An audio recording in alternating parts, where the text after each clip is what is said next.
because as soon they're like, no, no, no, that's the worst. When I'm at home alone with my thoughts with nothing to do, that's the worst possible thing that could ever happen to me. That means like those thoughts come back. Hmm. It's like, yeah, they're there. You can't, we need to go towards the thoughts. We need to go fight those now. Now that you have the armor and the weapons to fight them, like, let's go do that, man. You're trained up. You're strong enough to handle this. And then Yeah, it was once you defeat them, it's like now we can move on to the things that they've been keeping you from. it was weird that how something that used to just cripple me, how quick I was to be able to recognize and fight and beat. Hmm. It was crazy. It was a surreal moment. Yeah. Yeah, it's cool, man. What else you guys got? Anybody have something you want to bring to the group while we're hanging here? You guys missed it, but Jeff's a stud. Jeff had a great long weekend. Well, on that topic, a slightly more positive spin. But it was interesting. It's just ended up having like a couple of really long conversations with somebody that turned out well. But I thought, wow, you go through all this training, all these skills, and as a single guy, I was like, this is mostly just theoretical, or I'm thinking of what happened in my past, and of course, as you think about it, all you do is, you know, turn this into what did I do wrong, what did I do wrong, or how I could have done it better. Um, I guess it's just part of the processing. But I was like, and I guess as the body of all this training, um, where do you start? So, I had to think, I was sitting there going, wow, just just be you. But how do you package this as hey, I'm starting off with somebody new. I want to make sure I set a good tone. I set a tone of leadership, um, set morals and standards. And I go, wow, this is a lot to process at the beginning when you're just trying to be fun and natural and cool. Um, and of course, this girl, obviously smitten, pushing very hard for like in a relationship after we've known each other for 2 days. And I was like, easy kid and pump the brakes.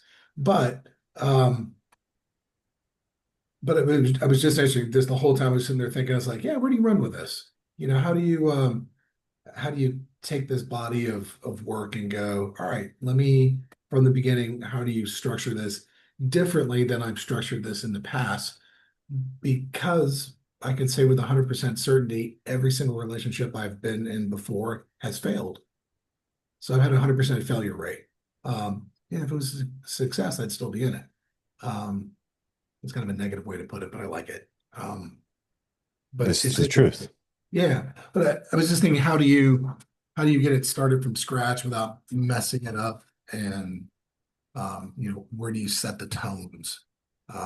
So it's just something I was running through. I don't really have an answer. I don't. I was definitely like, I think it's a good question to ask. The only thing I would eliminate from the question is like without messing it up. "Mm, Because I think that puts kind of the intent on not losing them, right? Like that intent of like, I don't want to mess this up, but I still want to do these things. So more so how I think the question is correct. Like, how do I do this properly? Like, how do I go about this to get the result of finding a person that I can have a good relationship with? And the reality is, as we go through this, as you're figuring that out, you are going to mess it up. Like, you know what I mean? And I think the right ones, like as you're figuring that out, even if you do mess it up, like the right ones aren't gonna like they're not gonna care. Like it's not gonna offend them or push them further away, especially if I don't even know how you would like mess it up per se, or maybe, ask something too deep, too fast, right? And it's just more like you're good at talking to people. You're a very social animal. Like you understand the nuances of everything. If you ask a question like and it's too soon, you can always say, "Hey, I'm sorry if you're not ready to like talk at that level. Like I understand, if you're not comfortable answering that type of question yet. If you're not, that's cool. Let's just continue having fun." Yeah, it's interesting. I don't ever really push or ask because everybody wants everything. It turns into a weird interview because I always want to figure out, when was your Yeah. relationship? Why did it break up? And I'm like, I don't care. I Yeah. mean, it'll come out in its own time, but it's one of those. I'd rather hear how they think, how they process, um, how they describe how they move through the world, because that kind of gives you hints to their morality and their morals. Um, Eventually, I can kind of make a little dig every once in a while and see if they're religious, see if they're political. You can usually draw that out pretty quickly. Uh, Hmm. Hmm. so, um, which I got all that very successfully out of her. So it's, you just go, okay, similar morals, but, people of, you look for a certain level of education. Um, because I guess you want somebody a smidge more.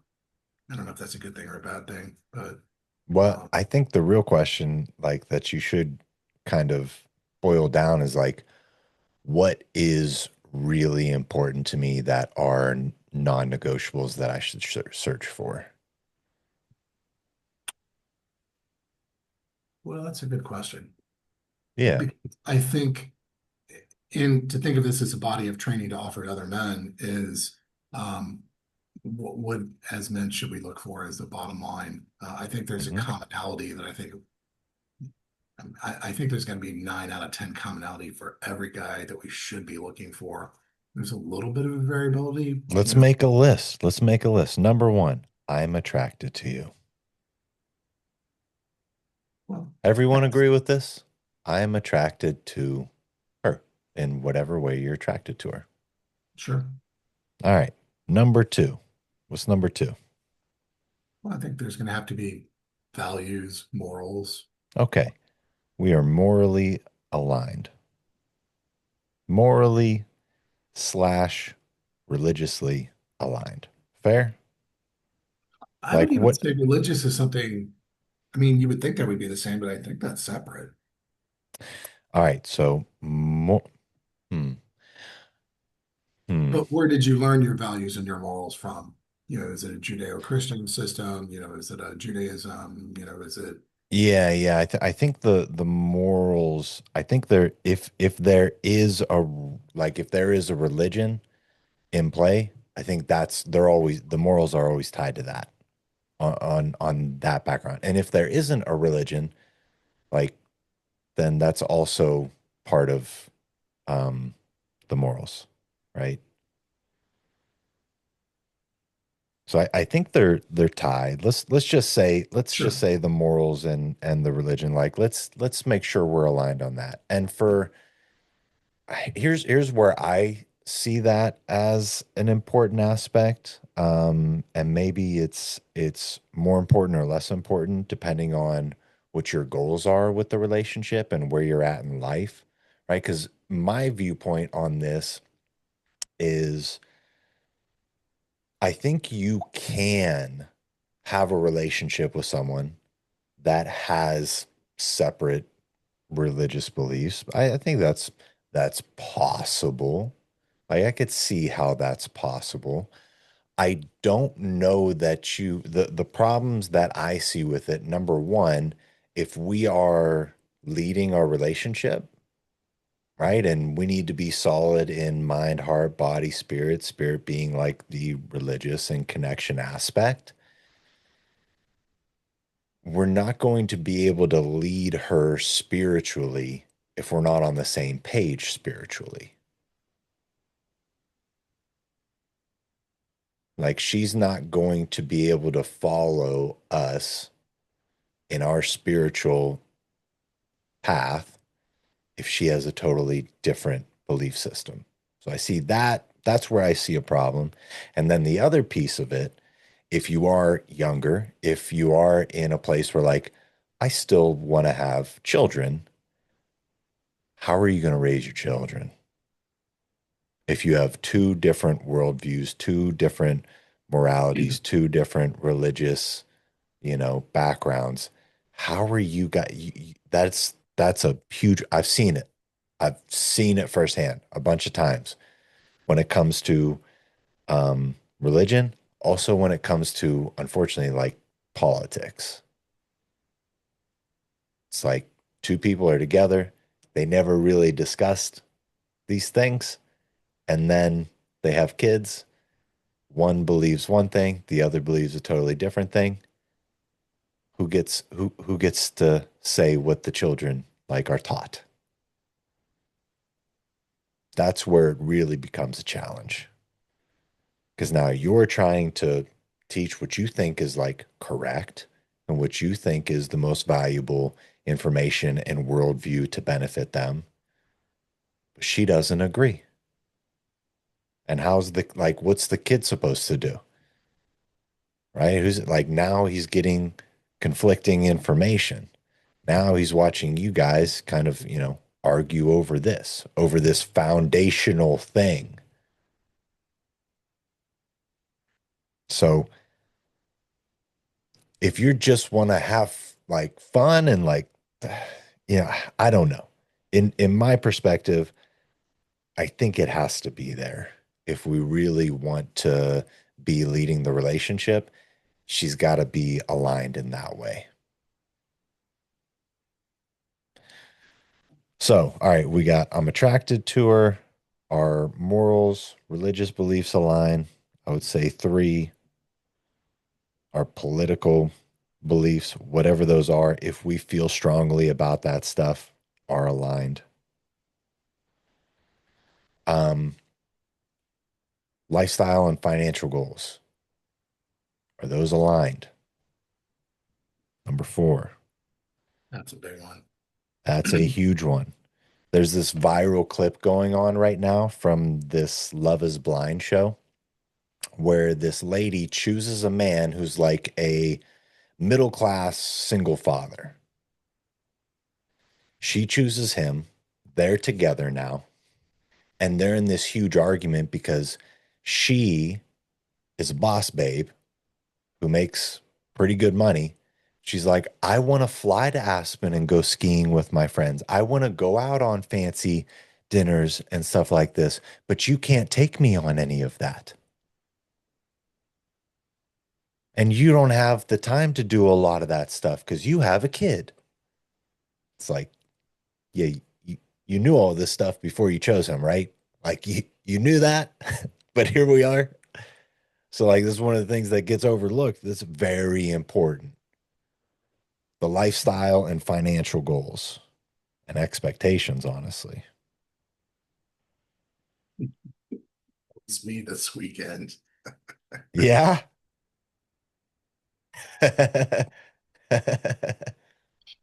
Oh, yeah. How so? What do you mean?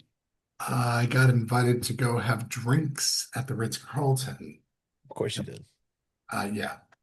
And yeah. And when it came time to pay the bill, I was like, I know a drink there is like $30 a drink. And I was like, and I'm like nursing. I was like, this very quickly can turn into three, four, $500. And she's like, oh, I'm gonna get something to eat, and I'll have a glass of champagne. And she's ordering like expensive champagne by the glass, and that's probably like $40, $50 a glass. I was like, uh, and she's like, oh, let's grab a glass to go. And she's like, I'll just put this all in my room. Thanks. And I was like, interesting. And it was like $600 bill. Yeah, yeah. I was like going $1,000 a night room. So she's just there for like 3 or 4 nights to go take her niece to Disney. I was like, you, you know they got a Marriott or a Holiday Inn down the street, for $250 a night for a really nice one, dropping a grand a night here. It's like, okay. Yep. So you But she was understand. very free to just like, oh yeah, I got it. Don't worry about it. Yep. Taking my niece to Disney. I was like, yeah, I was like, yeah, it was just very interesting. It's like what world she must swim in that, um, yeah, then I was like, oh my gosh, I have to pay for something tonight. I can't be that deadbeat guy. But I was like, let me find something. Let me find something in the $100 Like, do range. you want a candy bar or something? Is there anything I can get you? Anything? This guy's selling flowers on the street over here. I can get that. No, very like all the things I complain about with girls.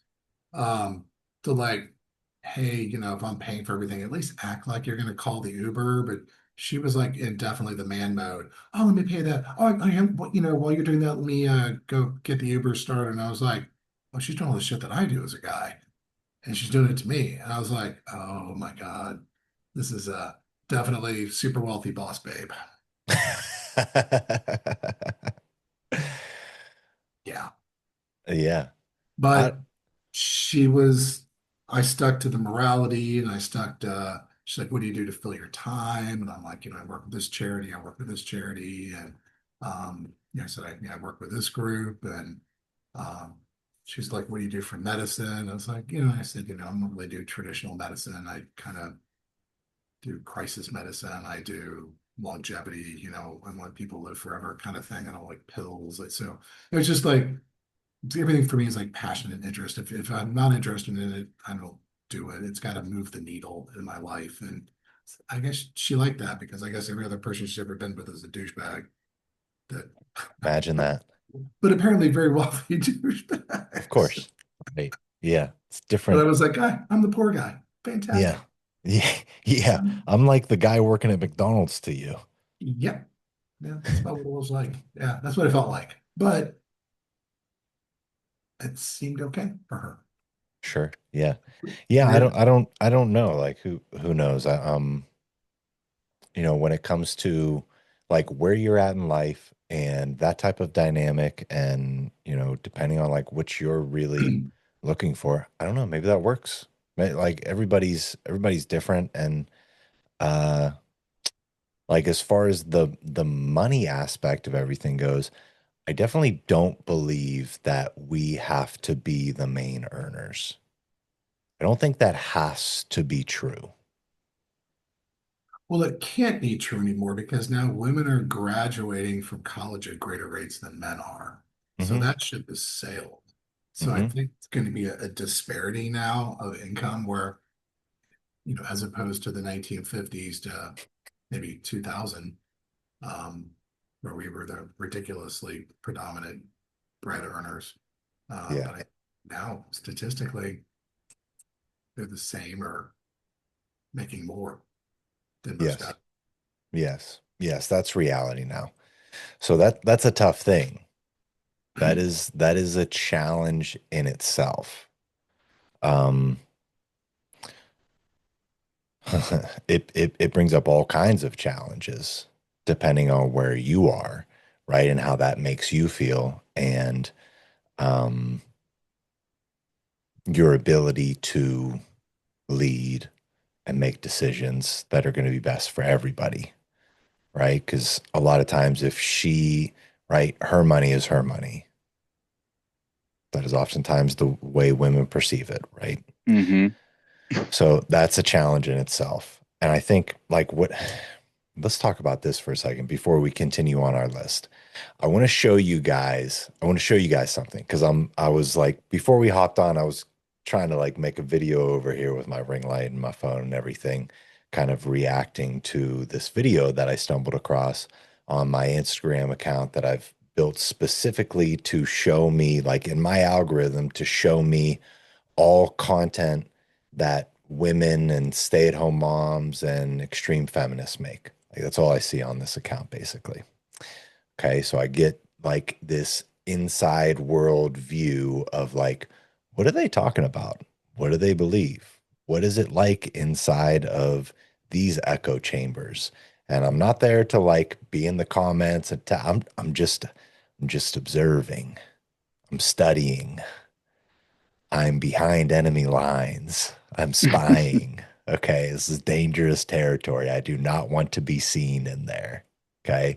So I want to share with you guys like what I came across and then share with you this concept. I think I've probably brought it up before, but I really want to talk more about it because um this is a topic that I see over and over and over and over again that gets brought up in the videos that the moms make, specifically the moms and, wives as well, but like mostly the moms and the stay-at-home moms as well.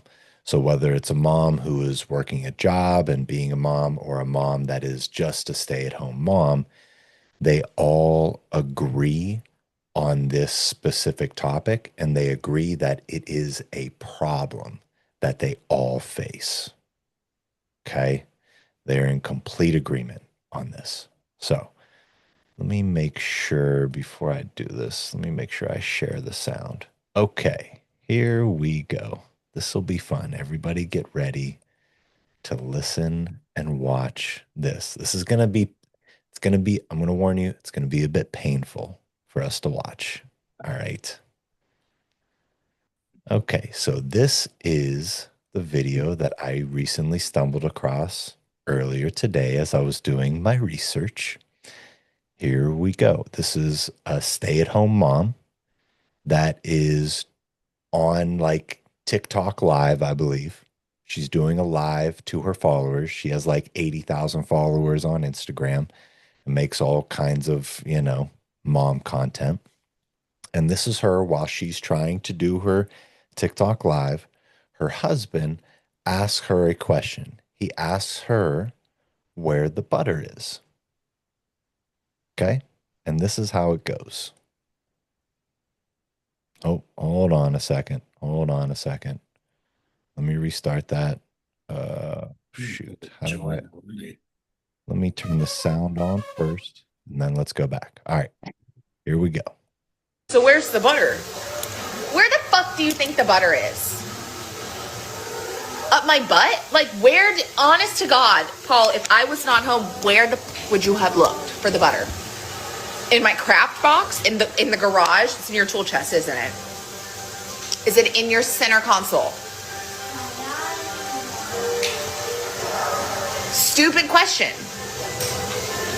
Stupid question.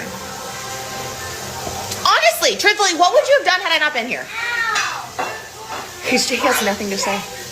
Why would he have something to say? Because he knows it's a dumb question. And then he got frustrated at me. Because I was like, don't ask me stupid shit while I'm doing something. You're doing jack shit at the moment. I'm doing something. So now I have to continue doing what I'm doing and allocate mental load towards whatever stupid question you're asking. Like, where's the butter? An apology would suffice. Okay. Wow. So, did you hear what she said? I'm trying to do something and I need to allocate mental load. Okay, that's the key word I want you guys that we're going to key in here. I have to allocate mental load. So, let's do this real quick. I'm going to show you guys. This is like a widely talked about and studied thing here. Mental load. First thing that comes up, women. There's so many videos. And this is CBS on the morning. Oprah is talking about the mental load. Mental load. Why women's brains work differently. Mental load. The invisible work at home. Mental load. Kevin Foe, PMD, mental load. So, what is this mental load? This describes the invisible and relentless cognitive labor that women disproportionately bear and involves not just the physical tasks of managing a household, but also the ongoing mental effort required to plan, organize, and oversee the tasks required for managing the household. This includes remembering appointments, managing schedules, and anticipating the needs of the family members. So, this is like I mean, there's links to studies and just articles and like it's endless. The talk of women's mental health due to the mental loading of taking care of household responsibilities.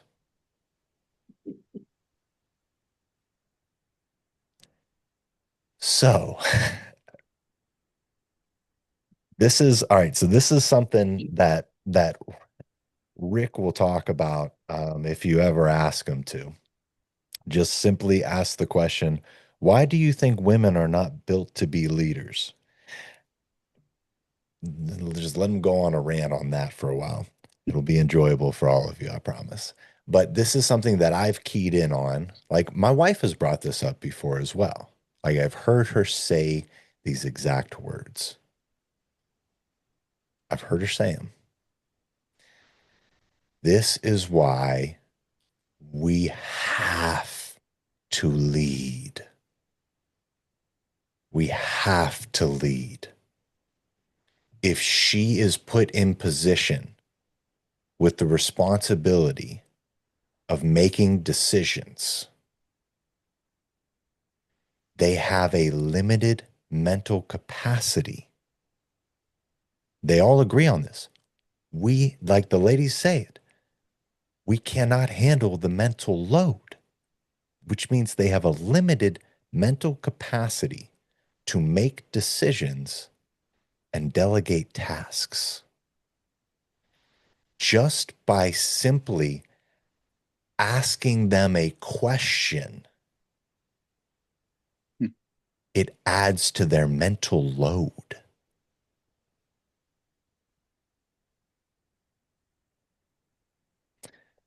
You know what else adds to their mental load? Asking them to ask you for when they need things. This is also a thing that they declare adds to their mental load. Let's make sense of this. So you're telling me that me asking you to ask me for help whenever you need help makes your life harder? Me telling you, babe, I want to help you. And if there's anything I can do to help you, all I'm asking you to do is just let me know. Just ask me for help. Well, then I have to remember to ask you to do these things. See, and the thing with that is it goes back to their expectation. They expect us to be able to mind read, to be able to know exactly what they want, and they don't want to have to ask. They want us to just do it. But our minds work in different ways. So Yeah. we're not going to be able to do that. We're not telepathic. This is exactly it. Tex is exactly right. Their expectation is for us to just know. You should just know. You should just know that this needs to be done. I've had these conversations. I've had to have a lot of them with my wife as we've navigated our own marriage and relationship. Oh, Right? And it's like, okay, with this specific thing, right? They want us to just know. They want us to That was Go a ahead. huge thing. That was a huge thing in my marriage. And she would expect me to, at any time I'd say, I don't know. I didn't know that you needed that. How am I supposed to know? And she acted like it was such an inconvenience that I don't just know these things. Like I don't just recognize that, hey, this is what she needs right now, or this is what she wants right now. And then, of course, then when you ask, hey, is something wrong? No, no, nothing's wrong. So even when you do try to get to the bottom of it, then it's an inconvenience as well because you don't know what's wrong, but you know something's wrong, but you don't know what is wrong. So then when they say it's all fine and you take them at their word, just because that's what guys do, we take each other at their word. And like it becomes such an inconvenience to them, and it frustrates them that we don't just know. But then what's funny is women say the same thing. Like women don't just know what other women want. I have seen women talk about how frustrating it is that other women expect them to read their minds. So even within the female gender, this is a problem. It's not just a male female thing, it is a female female thing. Yet when they complain about it, they still don't change how they act. They still don't they don't change how they behave, how they expect relationships to work, even when they see it themselves. And it's frustrating. And women that have gone undercover as guys on dates and dating profiles, things like that, when they go undercover as guys, these are the complaints that they have, yet it doesn't change their perspective on things. It doesn't change how they behave. I think this plays out with the divorce rate when you look at lesbian marriages versus heterosexual versus gay men relationships or marriages. The highest divorce rate by far is lesbians. It's in the 70%. Heterosexuals are around low 50s, and gay men, I think, are like 30%, 20 something percent. So I was like, yeah, The gay men are slaying out here. Okay. They are killing it. It does not bode well for the ladies. Okay. Those are real stats. Yeah. Very So, real. I mean, it It's plays more out. than just the divorce. It's like it's the same with like abuse as well. Yes. Yeah. The spousal abuse is the worst with lesbians. So the less is more philosophy being, I'm not going to do something unless you ask for me to do it. And then I have no problem helping you. I want to help you, but I'm not going to go out of my way to find things to do for you. And I'm also not telepathic. That's something that we've been practicing in my household, and it seems to be going pretty well. Now, of course, us or me in this scenario is the person who is saying, hey, this is what I think we should do. Like, I also need to be able to go if she goes, hey, can you please do this? Yeah, sure, no problem. Give me 1 second and do it. Because if they're still coming to us and asking us, hey, can you do this? Can you do this? And you're like, I don't have the time right now. I don't want to do that. Within reason, obviously, it's going to fall apart. So I don't know. That was something that I kind of learned from Rick too, was do less more. And it works. We don't have any, I know exactly what she needs done, when she needs it done, when she wants it done. And sometimes I forget because I'm forgetful and she has to remind me. But other than that, things go pretty smooth here as far as that aspect of things go. Here's what needs to happen on this. Here's the solution. Like what Tony's talking about is part of it. The other part of it is we have to be very clear, aligned, and agreed on who is doing what. Okay. Who is doing what? And they are like, these are their default settings. Okay. So, like, my wife's biggest concern, right? She's like, if I get sick, nothing gets done. if I'm not here in the mornings and to do all the stuff for the kids and all that, you can't do any of it. I looked at her, I said, yeah, you're right. I'm pretty bad at that stuff. And you know how I every night give them baths, get them dinner, do snacks and movie time, and put them to bed? And now every time I'm not here at night, you're fucking terrible at that? It's because it's not your shit. You haven't done it 1,000 times. So I don't expect you to be great at it. And I don't hold you to the standard of how I do it.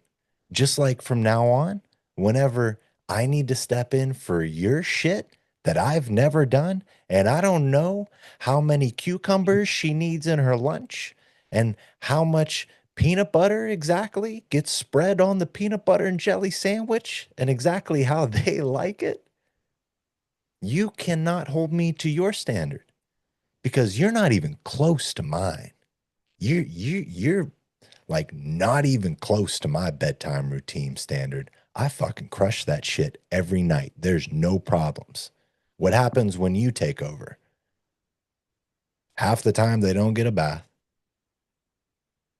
The other half of the time they're screaming and crying in the beds and you're freaking out.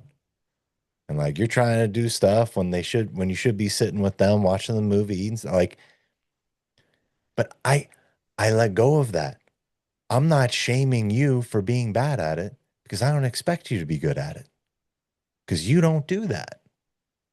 So there has to be this aspect of it where like it's number one, it's very clear who does what as far as the household stuff goes. Okay. In my house, I take the laundry from the upstairs into the washer. I start the washer. I move things from the washer into the dryer. I bring things back upstairs and put the clean clothes on the bed, and everything else is up to her. The dishes, the dirty dishes, I take them and put them into the dishwasher at the end of the night. I load it up. I get it started. In the morning, she does the rest.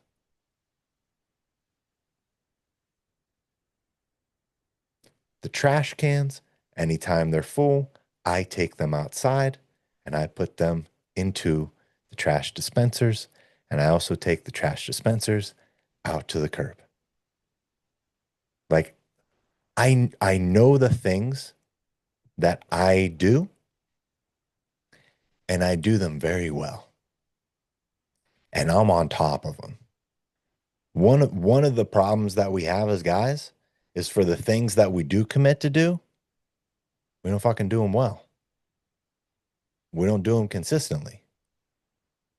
And then she feels like she has to do them. And then it adds to her mental load. Because now that's too much. Right? And then when it comes to anything else outside of like those things and like just keeping my area clean, right? Just doing my stuff. Anything else, it is understood because we've had discussions, anything else must be asked for.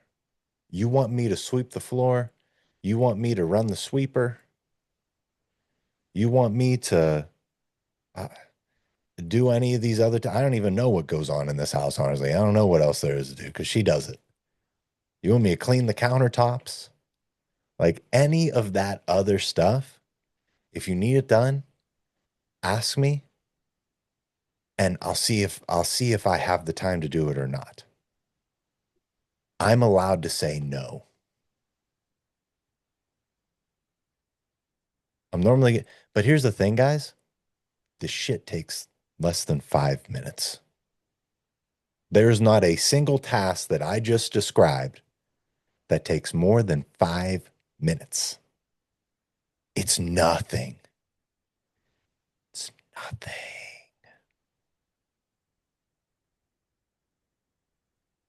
But to them, it's everything. So it's interesting. You go back to that list, and let's make a list of what we're looking for. As I was trying to think about how you would describe this life compatibility.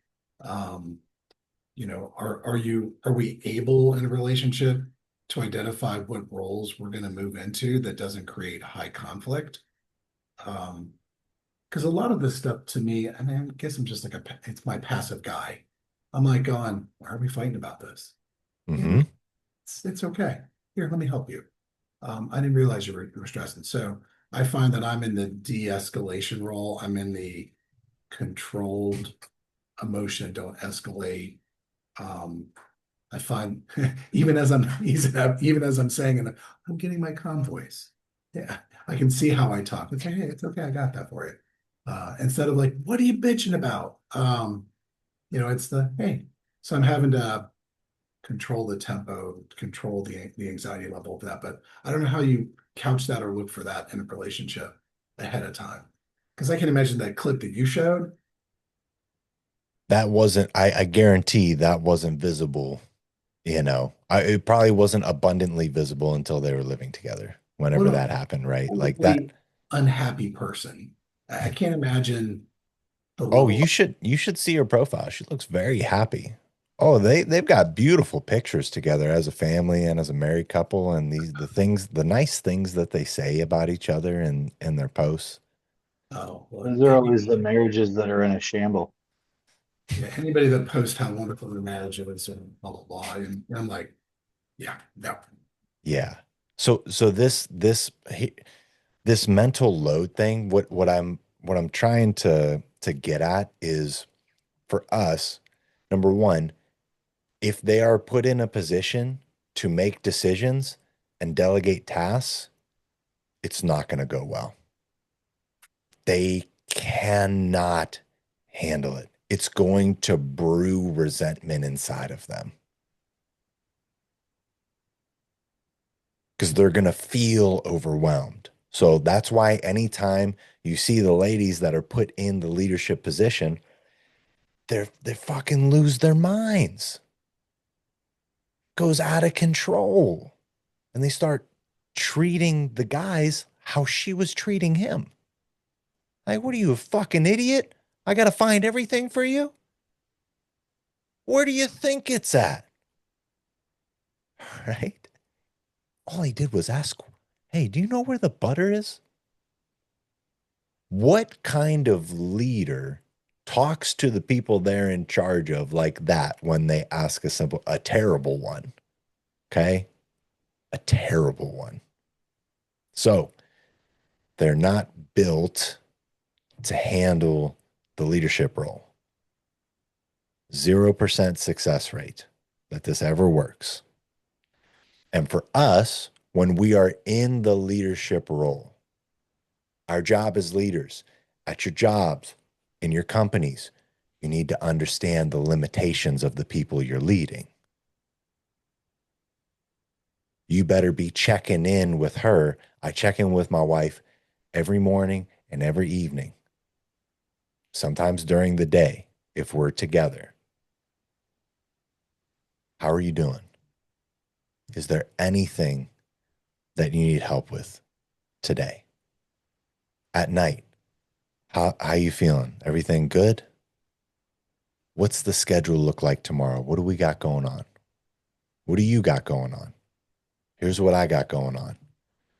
Here's my gaps. Here's when I'll be free. Do you need me to help out anything? You need me to take the kids to school? Do you need me to pick up the kids from school? Do you need me to do anything like around the house if I'm not picking up or taking the kids to school while I'm here? Like, is there anything that you need? This way, it's not putting, number one, it's like a vitamin. Like I'm constantly checking in to see how she's feeling, what's going on, and what do you need? Constantly checking in on that.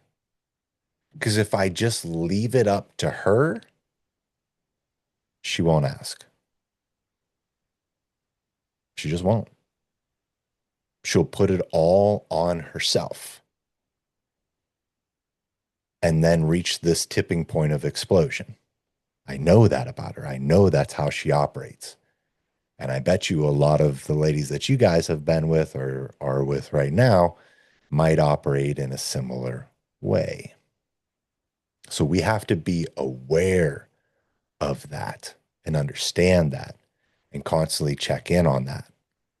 Another piece of it, we have to be able to convey to them, right? This idea that we should not be reading their minds, like that should not be on us.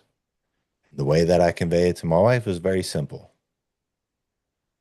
When we talk about like the love languages, okay, and how my number one love language is physical touch, and her number 0, last place love language is physical touch, and her number one love language is acts of service, and my last don't give a fuck about love language is acts of service. We can relate in this way specifically because I have no awareness or care in the world about the acts of service that are going on around me. I don't. It doesn't move the needle for me. Her keeping the house clean, I could care less. We could live in a dump for all I care. I grew up in a dump. So like it's in my, like, it doesn't matter to me. For other guys, it matters a lot. A lot of guys, like they do care about that stuff. Right? Like, but I can't see, like, I'm not aware. Like the stuff on the floor, I literally don't even see it. And in the same capacity, she has no awareness of the physical intimacy needs on my end. It doesn't register to her at all. So when I have the conversation with her about this, right, how like the mind reading and the expectations of just do it without me asking, you should know. Okay, let's flip the script. Let's see if you would like to be judged in that way. Why don't you just know that I needed a blowjob this morning? Why didn't you know that? You know I love that. You know I need that. You know that about me. Do you know that about me or not? It's like, yeah, yes, I know that about you. Okay, then why didn't it happen? Why didn't you know that that's what I needed? Because you can't read my mind. And I don't expect you to. And whenever I need physical intimacy, what do? I tell you. I make the request. I send the text. I come behind you and whisper sweet nothings into your ear and let you know what's going down later tonight. Like I make it very clear when I need that. Because if I didn't, it would never happen. Just like if you don't make it very clear when you need these things, it'll never happen. And that was the foundation of the conversation that led to her actually understanding why it needs to be this way.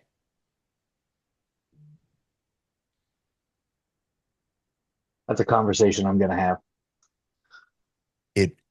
It's the only thing that ever got through to her.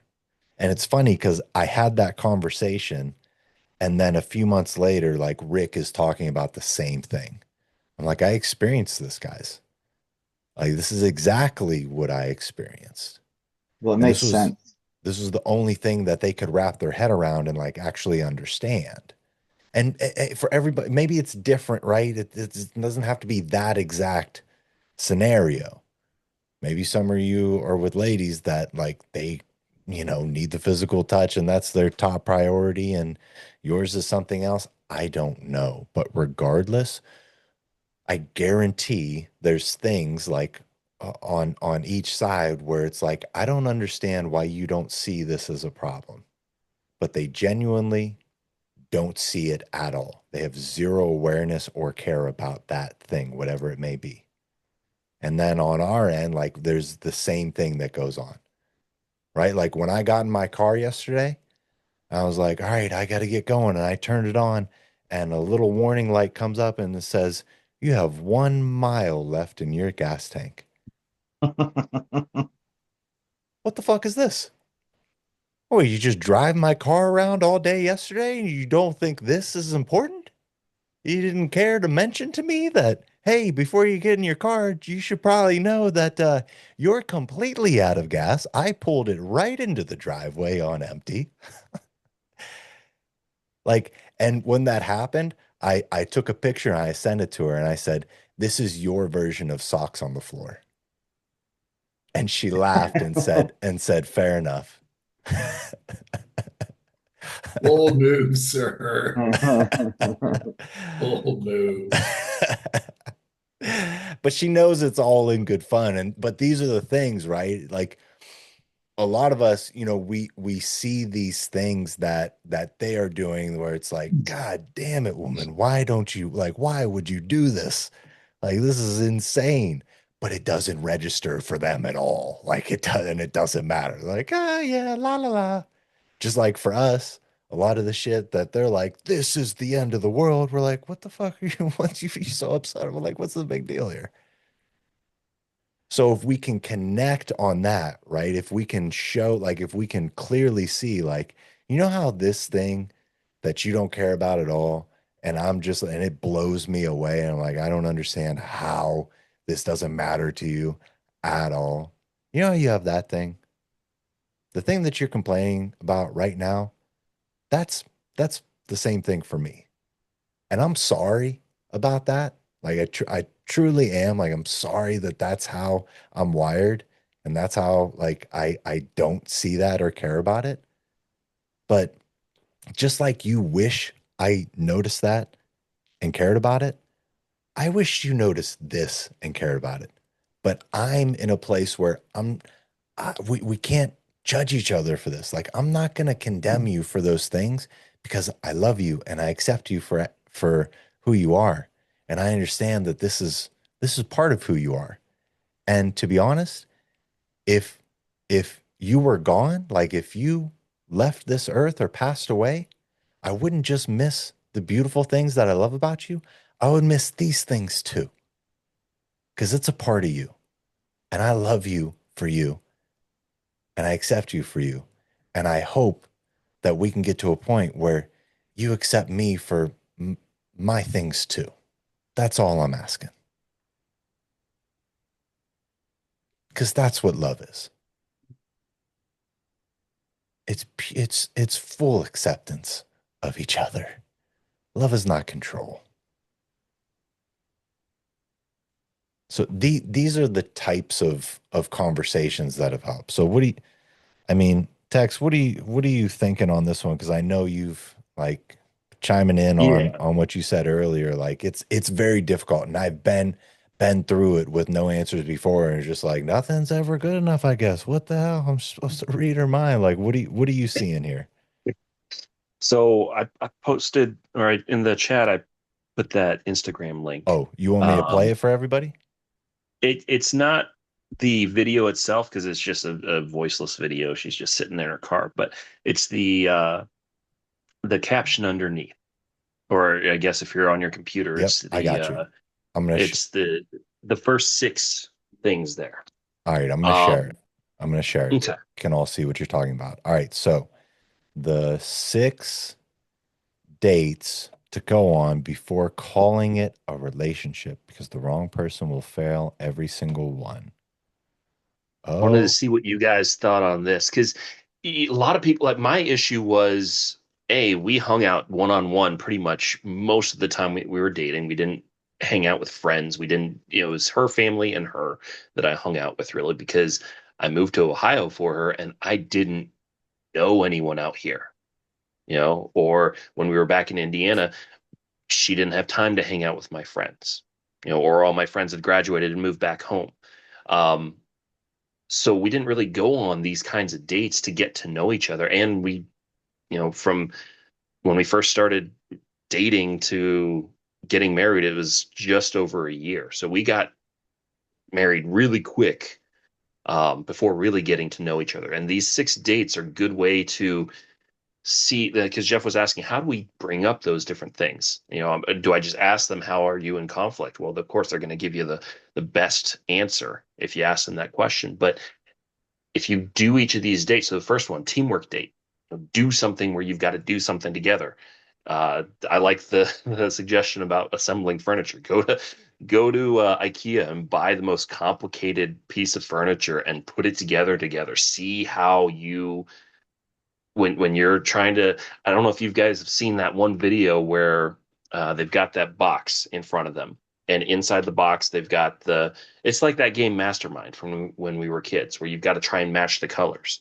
There's a husband and wife doing this exercise, and the husband's getting it. He's understanding, but the wife is, oh, no, that's the wrong, and he's obviously getting frustrated, and she's not listening to him about how if you can do something where you have to work together, where there's gonna be conflict or miscommunication, then you'll be able to see how do they work on a team when there is conflict, when there is stress, when there is misunderstanding, or maybe hide a few of the screws on purpose so that there's confusion. Like, how do they act when there's confusion? The no plan date. See how they handle uncertainty. Do they get frustrated or stay present? Pick them up and, what are we doing tonight? Oh, I just figured we go with the flow. How do they react to that? The deep talk date. Go beyond the small talk. Real connection starts when you can talk about value spheres. And so plan a time, go get coffee or go for a walk around a lake and just talk about all the deep things. How many kids do you want? What are your religious beliefs? Just because you're the same religion doesn't mean that you actually believe the same things. What are your politics? That deep talk where you're diving deep. Save that one for maybe date 3, 4, or 5, something a little bit later, but it's one that needs to happen. The group date. The last time I went on a group date, that was date 4. That was first time I got to date 4, but it was good. See how she reacted to my friends, how things went, how my friends reacted to her, then get their opinion on them. Because love is blind. You're blinded by, well, at this point it's lust, it's not love, but you're blinded to all the red flags. So go do something, go to dinner with your friends, go do an activity with your friends, and then ask them later on what they thought. The no boundaries, or the boundaries date. Say no to something small, like a drink, a lot late night, or a plan. So seeing how they react when they don't get their way. And then the future date, talk about where you're both headed. So what are your goals in life? What are your aspirations? What are you expecting? Are you just dating for fun? Are you dating to marry? Are you dating hoping to find someone? Like, what are you expecting from this? But and there's so many different. This was just the most recent video that I saw that had this sort of theme. A lot of them have different ideas for dates, but plan dates that are going to show you things. Go do a escape room together. See how you guys work together. That could be the team date. But yeah, I wanted to see what you guys thought about this. But basically, it comes down to take time. Don't rush things. Don't rush a relationship. Take time to get to know them, and make sure you put yourselves in lots of different scenarios to see how they would act.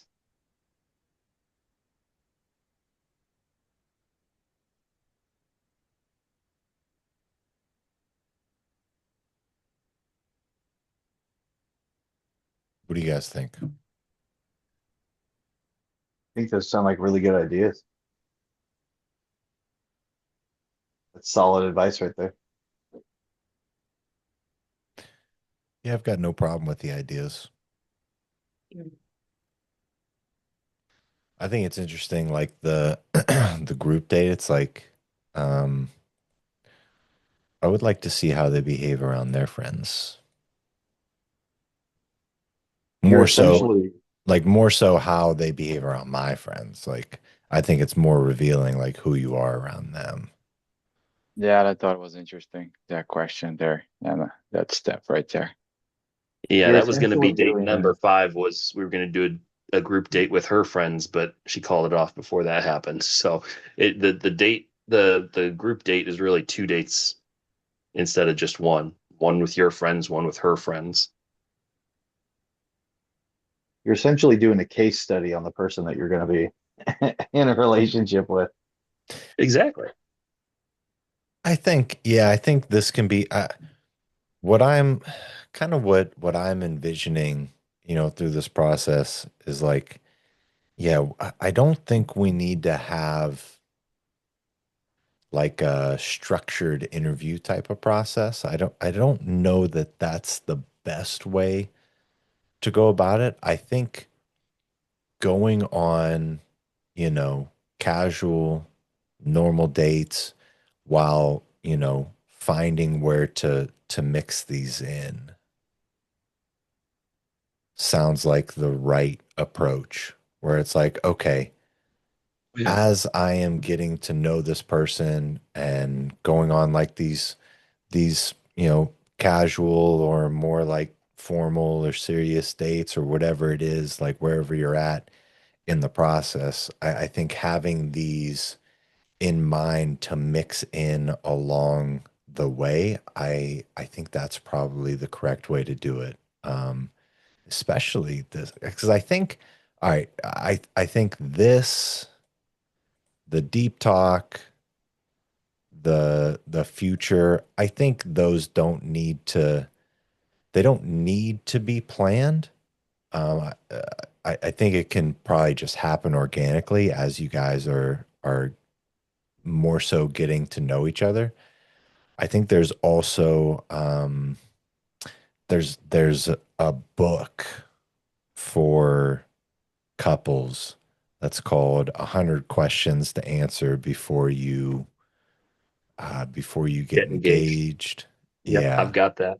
I've Yeah, got that. I think that's one of those ones where it's like, hey, maybe you guys should, once you are like really serious, maybe that's like a very practical, like, hey, let's like just hang out at your place or my place and let's go through this book here and let's see what we come up with, because if you're getting to the level where it's getting really serious and you're thinking like, oh, I think I could really see myself being with you.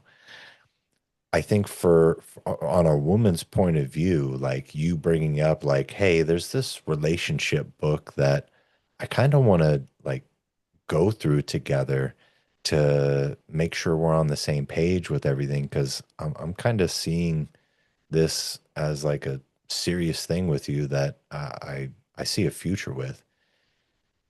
Do you like, are we on the same page with that? Like, do you see that with me? And if so, would you be open to diving into this with me, further? And likely if you've gotten to that point where it's like you're going to go through this book together, you guys have probably already answered, a number of the questions and figured out you're on the same page on a lot of stuff. I, but I'm not, there's also a piece of this for me personally where it's like, I'm not dating. Like I have no practical advice to give guys. Like, yeah, I can see things that people do wrong. I can see like the behaviors and the the different mistakes that get made. Like I can see that stuff, but I don't have a here's how to practically go about this stuff because I'm not in that. I haven't been in that for 15 years, So I think I would lean more so on, you Tex and you, Dr. Jeff, and even, Gerson when you get back in the game at one point. Not that you are right now, but like I would honestly like lean on you guys and say, hey, what are your thoughts on this? Like, what do you think should be happening because you guys are on the field, like you're experiencing it, you're seeing the real time action. as far as how they're responding and what the results are looking at when you do different things. So I would say, Dr. Jeff, like, you look at this list, like, what are your thoughts on something like this? How do you apply that? What do you take? What do you leave? Like, what are the nuances to it? It's interesting. I think everybody meets as different, and dating is kind of a test to see how much they want to participate in my world and can they successfully integrate into my world, my friends, my lifestyle. And then the other way, how can I integrate into their friends, their life? And so it's like the friend date is like, yeah. And I think about this girl from this weekend. Um, she's like, "Oh, you've got to come down to Fort Lauderdale, and I got all these great places." And she's just naming all these really high-end restaurants and shopping areas. I was like, "On," and that's obviously her consumer lifestyle that I'm not really that kind of guy. I'm more of a, and then of course we're talking about, oh, let's go on a what kind of vacation would you want to go on? Because I just want to see how what she thought travel would be like. And yeah, everything had to be super nice hotels. And I was like, I like Airbnbs, or if I'm going to go someplace, I'm going to get a feel for the city. I don't want the consistency of a like a Ritz Carlton, which is the same all over the world. And um, so I was just kind of floating, would she be able to integrate into my role? Let's go. I mean, I don't expect her to sleep in a tent, but um, I think people tend to test out how well they'd integrate into the life that you're comfortable with. I already saw that as kind of like so I kind of threw a couple of, hey, why don't we go to New Orleans? That's a, pretty dirty place where we're likely to be murdered by vampires. And she goes, "Oh yeah, there'd be great hotels there." And I was like, "Oh God." So Yeah. yeah, it just it's funny. It's like no matter how well you think you're doing in life, there's somebody that thinks you're a bum. And I think the same way too. When I meet girls too, I go, "Wow, that is really um not a very sophisticated person," or that's, um, you know, people that don't read books, or all they do is watch trash TV. And I was like, yeah, why don't you have, like, where you look at their quality of their friends. So I think there's a judgment back and forth, but you're trying to just most of dating is just trying to figure out compatibility. um so I think there's also a piece to it of when we make our list, I think everybody's list is going to be a little different. I think there's going to be some core things. And that's kind of what I think what we've come up with so far. Like, we're on the same page. Like, this is important for everybody to be aligned on. Like, this is all very important. And I think when it comes to, like, see, when I think about things like how educated they are, um, what kind of conversations can I have with them about certain things that I'm interested in? I don't know that those matter. And here's what I mean by that. Here's what I mean by that.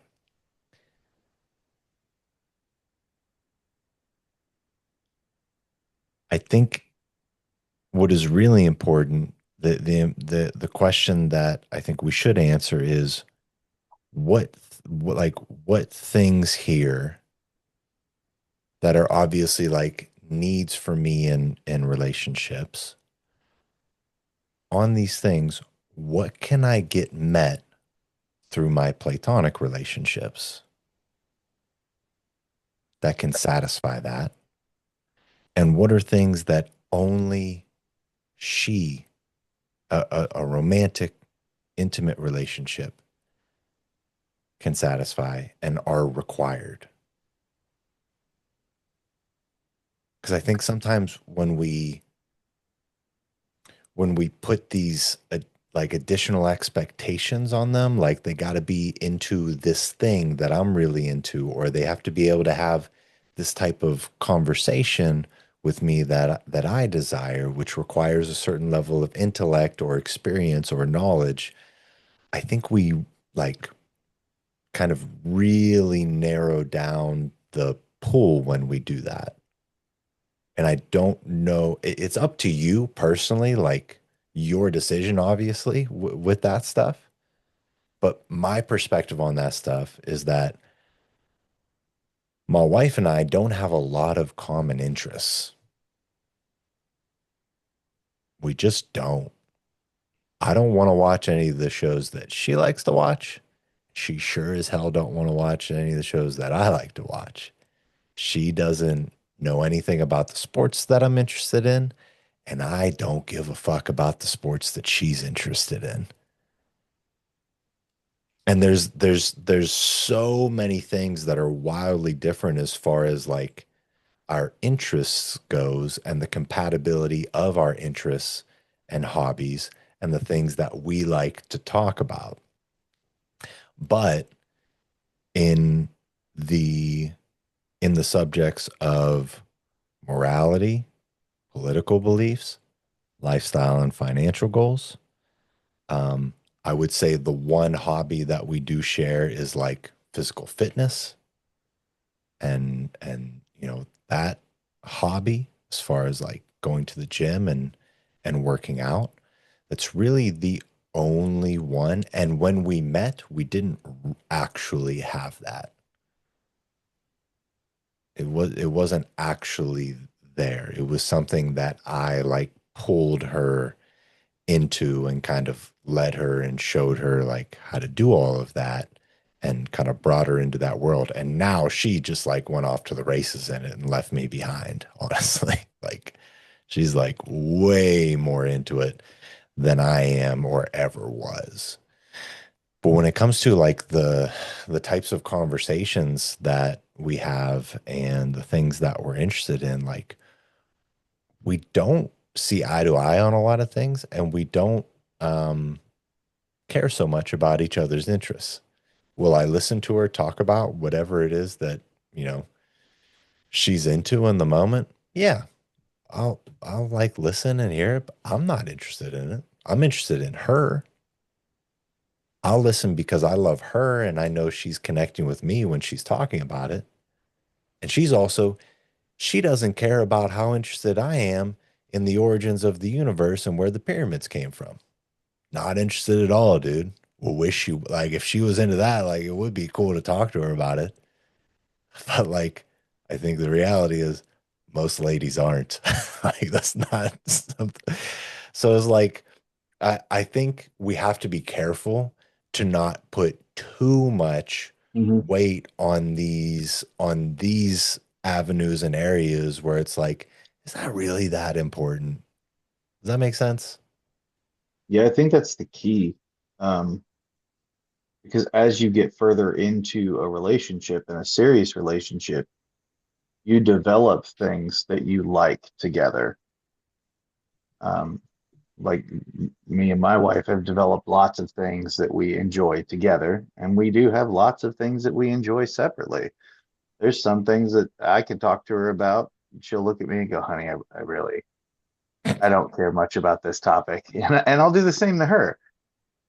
Um, I don't know. At the same point, like I wouldn't be the one to tell you guys any kind of dating advice because I did it completely wrong. Sure. Like I was married before the year mark and we got engaged in a fight. Okay. So Perfect way to do it. Yeah, I Memorable. don't think you want to have common.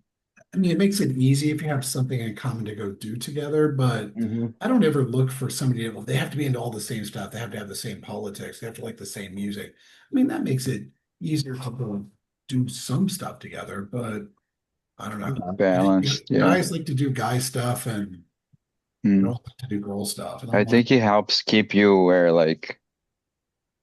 you're not losing, let's say losing yourself. Like you got your things that you do maybe with your boys or even by yourself. Once you start doing everything together, I think it's easy for any of each other, like one of the other, like that to start getting codependent or something like that. It could be, I think. There's gotta be a little thing here and there that we do separate and enjoy it. Mhm. Like, I like doing this without her or him, I think there's not that I facets want a of him. both in a good relationship. Like there's music she likes, there's music I like, and there's music we both like. There's video games I like, she likes, we both like. So it's a matter of, yeah, have the commonalities, but don't forget where you came from. Like when I met my wife, it was she almost made fun of me because I played video games.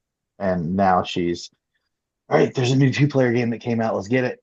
Like so it's just a matter of time for any solid good relationship. Let's continue this list. So right now we're attracted to them, we're aligned morally, religiously, we're Mhm. aligned politically, if that's important.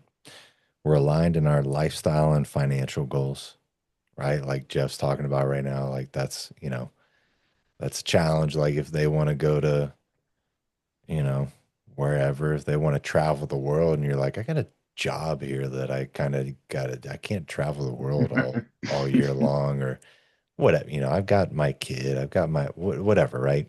So aligned just in that lifestyle, financial goals. What else do we see? Like what is important here that maybe applies to, if not everybody, the majority, or maybe should apply to everybody? What do we think? Did you say attractiveness? Like there has to be a level of attractiveness from Yep, both this sides. yep, number one. I put that down Okay, there. cool. Attraction. Now I can show you a lot of videos of the ladies talking about how they are not attracted to their husbands at all and how they're recommending to all the ladies to just marry someone they're not attracted to. I'll show you those if you guys want to see them. They're kind of gross That's to okay. listen to. Like nothing like going on the internet and talking about how ugly you think your husband is. That sounds like a great idea. Let's do that. That video you showed made me want to pack that guy's bag for him. Like Yeah. All right. So what else is on our list? What do you guys think? I mean, I certainly look at how somebody communicates with me, um, how they articulate themselves, or how they talk about friends, or how they talk to wait staff. I mean, Judgments and stuff like that. yeah, just how that communication things when we interact. Um, I hate it when I talk to somebody and they don't look at me. Mm. It's a really bad habit. They just kind of look away as they're talking, and I'm like, I don't know why you're looking over there. But I think just that ability to want to connect with somebody, um, and there's a certain amount of like kindness that you show to the world around you. I think that kind of comes out to me where I've seen people be very unkind later on. I was like, I saw that before. I mean, that should have been a red flag and it wasn't. So that's kind of a learned for me. So I kind of look for that ability to connect and interact and be generous and be kind. So it's almost, I don't know how to describe that, but there's just their ability to, there's a level of kindness, thoughtfulness, connection. And it doesn't have to be with me, but it has to be with everybody around us. others. I think I, it's a trailer to the movie. It's a preview of what's to come. What So that's about upkeep of their surroundings?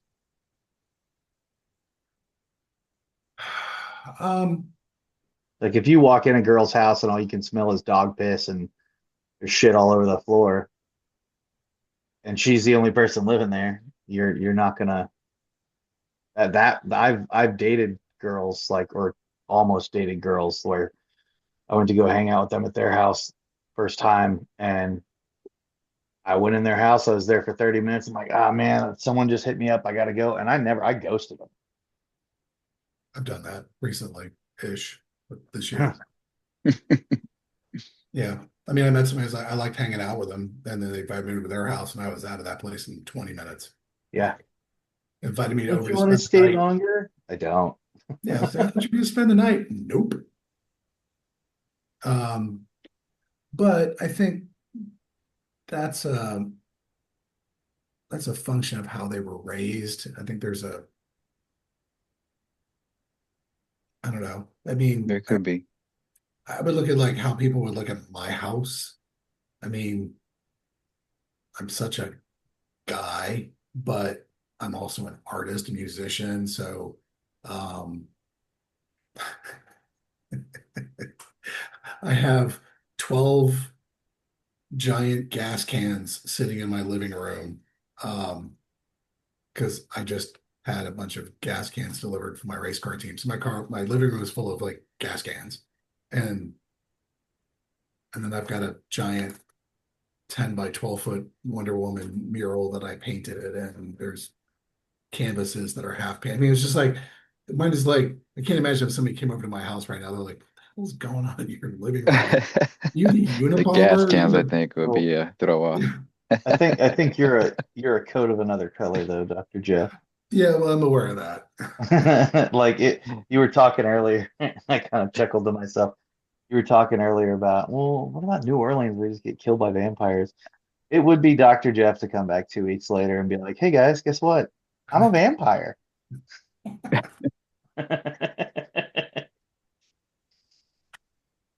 I But guess what's best, a bunch of gas cans or like go in a house with 100 knives all over the At least you're not walking in there seeing a uh, bunch of crack pipes on your table or something, you know? Here's that's the thing, definitely though, worse.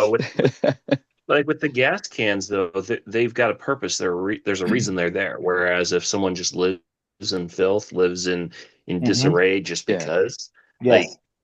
hey, but you yeah, I walk into mean, someone's house, hey, what's that there for? You know, it's kind of weird, but oh, it's for that reason. Okay, that makes sense. just got delivered by I Amazon. guess I Yeah. would try to like see like is this like a slob or is just Yes. like not organized, you know what I mean? And that's I what I'm think there's a getting little at. there's a difference of being like nasty and just like Yeah. like yeah, Like, oh, it's the environment they were raised in. Okay, cool. But like you don't which yeah, start a if you're inviting relationship somebody. and if I'm trying to start a relationship with somebody, I'm not going to sit there and I walk into their house and it's like that and it's just absolutely disgusting. Like you could tell that it wasn't a one-off thing. Yeah, I'm going to be like, I don't want to have to train this person out of this. I don't want to have to deal with this when we get further along in our relationship and people stop caring as much. yeah. It's interesting because I think the things that I look for, I also go, I'm not sure that's a deal breaker. Like women have a bathroom like all around their sink that just looks like a bomb went off with That's stuff. just a woman's bathroom. Right. And I go, or I look at, they always have a closet where everything's been thrown at the floor. They just don't, I mean, Yeah. that's A lot of very stuff. common. Um, so I look at that and I go, but then I just realize, yeah, it's fine. Whatever. That's every girl. So things like that, I go, okay. I mean, I don't live like that. I don't have a closet, but just like a bunch of guy clothes, like trying to just throw at the bottom. But I do like, that may go just under your attractiveness, but I'm trying to think of more core things Yeah. that, Hey, I Dr. Can't Jeff. really I think of them. I think I think one thing that comes to mind and that we've kind of hit on a little bit. I think this like are they nice to people? Like Yeah. are they are they a nice like caring person? Yeah. Like that's really important, I think, especially on our end, like more so on our end towards the ladies than maybe their end towards us. I think it's important for them as well, but like I feel like it's really like that's something we all desire. Like, is she gonna be kind to me? Yeah. I agree with that. it's the Uber driver test. So if I'm in an Uber with them, do they talk to the Uber driver and are they kind or nice or, hey, how's your night going? Or, it's a complete stranger that's providing a service to you. Hmm. Um, I always notice how they talk to an Uber driver or um, or how much control they turn over to a waiter or a bartender and go, oh my gosh, what is your most, what is your favorite drink here? I mean, just that surrendering of that courtesy of like, hey, what would you recommend? What's your favorite thing here? Or is the cook, has the chef cooked anything different for you lately that you loved? I go, oh, what a thoughtful way of getting what you want, a recommendation, but you're turning over value and opinion to somebody else.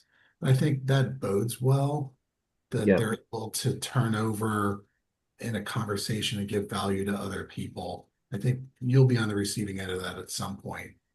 Um, Hopefully. so I look for little weird, awkward kindness. Um, because when I see it the other way around, that always blows up later. I always see that in the most horrible way later. It's always a predictor of how they're going to treat me at the end of the relationship. If they are kind to others, it's not necessarily a predictor of how kind they'll be to us as things go on. But if they are not kind to others, it is 100% a a like this is how you will be treated. You know what I mean? It's kind of like if you have a certain type of mustache, that doesn't mean you're a sexual predator, but all sexual predators do have this type of mustache, this type of look to them, you know? It's like that type of thing. It's like, so, all right, I've got, I think, 5 and 6 on our list here. Take care of themselves and their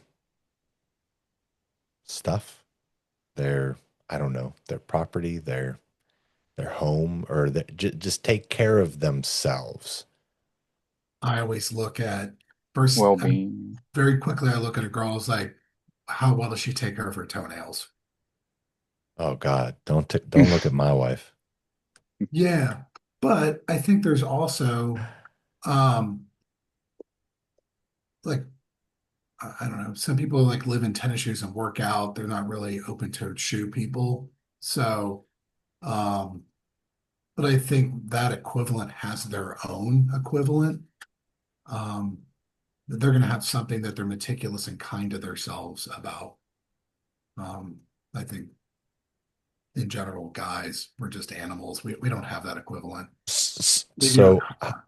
Maybe on how, car we treat nicer than we treat ourselves. yes, so all right, so we want them to be taking care of themselves, and let's say taking care of themselves and their hygiene. Okay.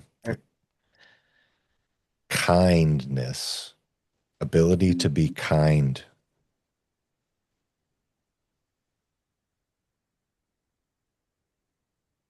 kind and empathetic. What about independence? Ugh. Okay, hold on. I want them to be able to have I would want someone to have a little bit of their own independence. Like Correct. I don't want to come into a relationship and start dating someone and everything is going to be dependent on me. I want them to be able to function for themselves a little bit too. Because then I'm just dating a teenager. No, I mean, listen, if we're dating someone like at our age, guys, it's likely that they're independent. You'd be surprised. Like, who are they counting on at this point? Every other guy that will give them money. Sure, that Our exists. rich mom, barely standing. Rich Yeah, parents, yep, that exists Tell as me well. sugar daddies don't exist these days, friend. No, no, I agree. All right. yeah, that happens. So Yeah. what do we, all right, what let's word this differently. Like, Okay. let's be more specific. When you're going with something, Dr. Jeff, I don't know if you guys said that word, but like I thought about this, so like her intellect, like the way she has conversations, the power that like she can do something, but she won't because that's like how she has good conversations, but she can have like high end, but she can have like low end if like she'll fit in every place without being like without being a bitch. or you being an asshole. Like, you know what I mean? Like, pretty much those words I gotta go far in my I think this just grammar. that But I think that just goes into like the kindness, the kindness, yeah, the just a kindness. fits all, yeah. Gotcha. Yeah. Um, Good person, yeah, kindness, yeah. And It made me empathetic, think yeah. of the video where they're like, I called her a bitch. Yeah, I was gonna say like arrogant or too cool for that.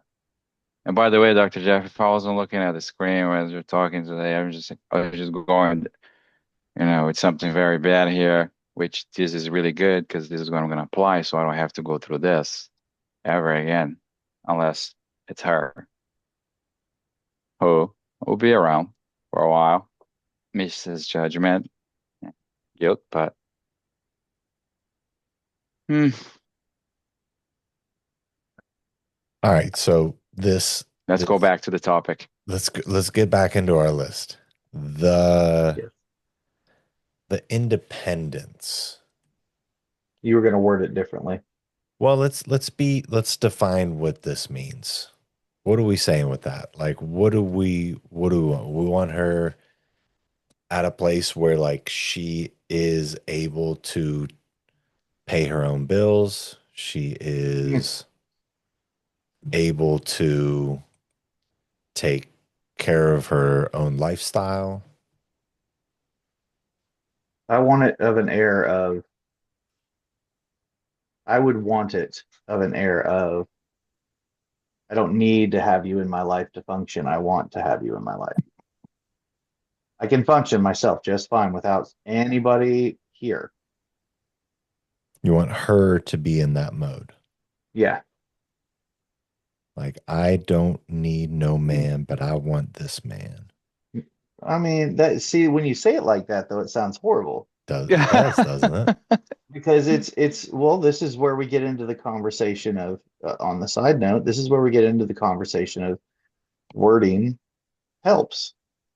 There's a difference between I don't need no man and I don't have to have you in my life to function it. I can function my life without you. I want to have you here. Mhm. Well, it's interesting because I was having this conversation with this girl, and she lives in Fort Lauderdale, which is a very bougie. Everybody's got boats. It's where, if you're from Virginia and you make $50 million, you're the big person in that city. But you go to Fort Lauderdale, it's like everybody in the restaurant's worth 10 million. You're just like going, so you're just like nobody. Everybody there has got a boat that they spent $1 million on. You're like, what? So, I mean, um, so guys there don't want like women like in that video that JR showed. They want dumb and compliant and barely speaking Okay. English and vacuous and pretty. They, at a certain point, the things they want are different than what we would want in a normal give and take healthy relationship. So to have like it just depends where you are in life. They don't want somebody to yell at them about butter. They're just like, God, I was like, please be incompetent and I'll hire a They maid. want a trophy wife. Yeah, please be as helpless as possible and just solve everything with my money. So, I mean, I guess it just depends Yep. on where you are in life. But I agree with you. I want somebody I don't want to raise another child. Right. Mm-mm. And That's what I'm getting at. Good wording. Mm-hmm. I've certainly had a few of those people that I've dated, and I'm like going, how do you get dressed in the morning? I was just like, how did you get through that arduous task of getting out the front door? So, and I guess sometimes they're looking for people like that. They're looking for somebody to be daddy. So, but What we call Captain I- Save a Ho. I think I think being aligned on the future goals when it comes to family is also important, That's fair. especially for the younger guys. Like if, kids, no kids, how many kids, like Yep. that's very important, right? We all agree on this? yeah, Okay. Aligned on family goals. But I think that's definitely a young guy thing. But It's I also don't, like for you, like you have a son, right? So like you have to be in alignment on like Mm. what that is going to be like. You know, if we're going to go do these things, like he's going to be with us, Yeah. or you know what I mean, or however it ends up shaping out. Like your situation might be like different in different ways, right? But are you guys on the same page as far as like what the family looks like? yeah, that's certainly a big thing. I mean, if I'm dating a girl in their 30s, they're going to have a kid 9 times out of 10. Um, Mhm. if I'm dating a girl in her 40s, um, they've probably got kids that are teenagers or in high school or about to go into college. Um, and that's a different vibe there. So, and then, if it's late 40s, 50s, they're always, hey, I'm on my own now, um, ready to go live my new life. So they're all different stages, and I mean, it's a very typical. Maybe it's just the city I'm in, but I can just tell if it's an age. I can 9 times out of 10 can tell you what's coming. So, but it's a compatibility thing, and I have people go, "Do you have kids?" Yeah, I got a teenager in high school. So and then I can see the math being done. How many more years till they can get them out the door and go have a life? So I see them doing the gymnastic math as well. So everybody's kind of, again, it's, do you want to bend into my lifestyle? Do I want to bend into your lifestyle? So, but I also try to think, but I guess that's a compatibility of family. And if I date a girl in her early 30s or late 20s, does she want to have kids or not? So let me ask you this then, Dr. Jeff, seeing as you are in the nicest way possible, an older gentleman. Um, what right? What what age range do you prefer? Uh, I can't really date in the 20s Hmm. anymore because it's like raising a child. Hmm. They're all universally want to be taken care of, or they're really hardcore party girls. Okay. Um, it tends to be right around late 30s to mid 40s. It's kind of my sweet spot.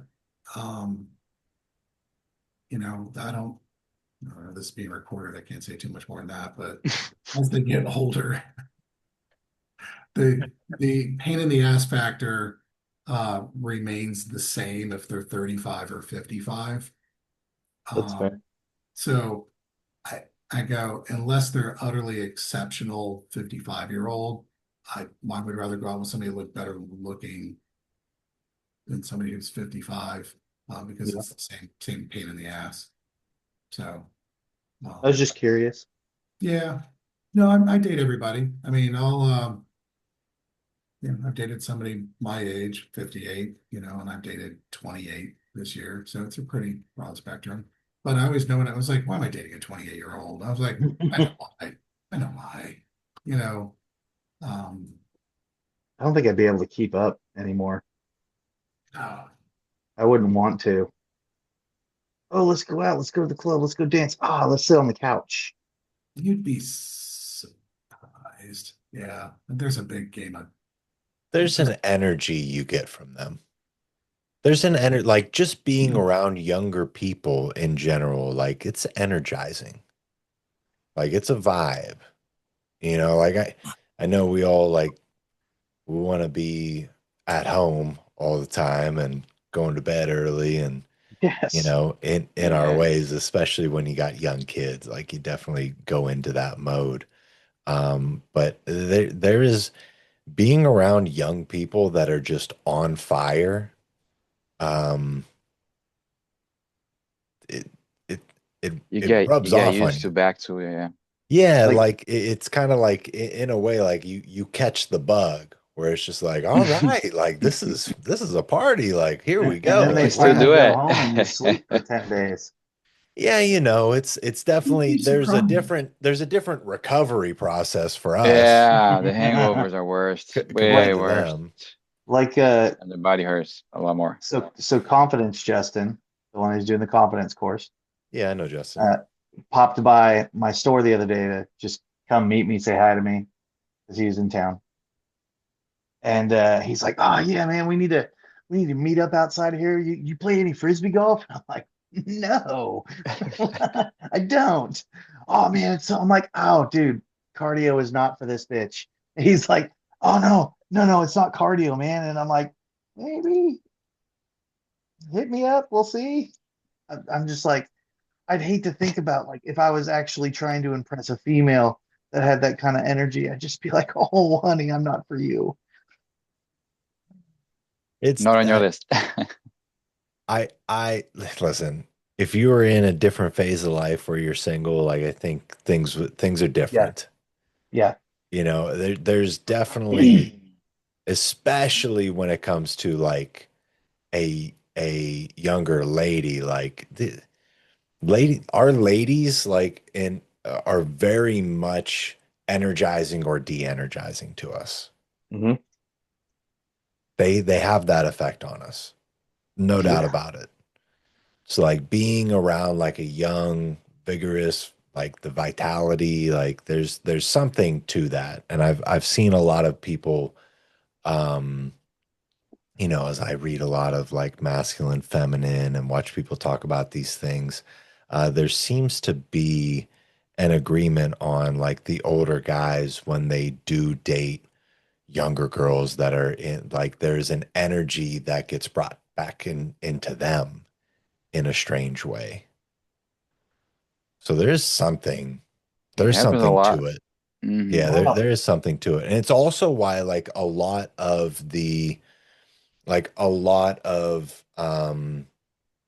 guys who are in like positions of power, you'll notice how their secretaries are always young, attractive females, not just because they're banging them on the side, but like there's there's that part of it that's normally true, but there's just something about that. Like you kind of get this energy from them. It's a weird thing that happens to us. I mean, I don't know why I'm honestly thinking about it. I don't ever plan on being single again. So, Hmm. but No.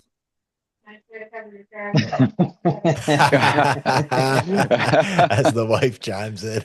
yeah, she said, "Nice way to cover your tracks." I don't know what she said, but I know you're going to pay for this conversation later. Oh, I won't pay for the conversation later. She knows I'm faithful. She knows I don't want to be with anyone else.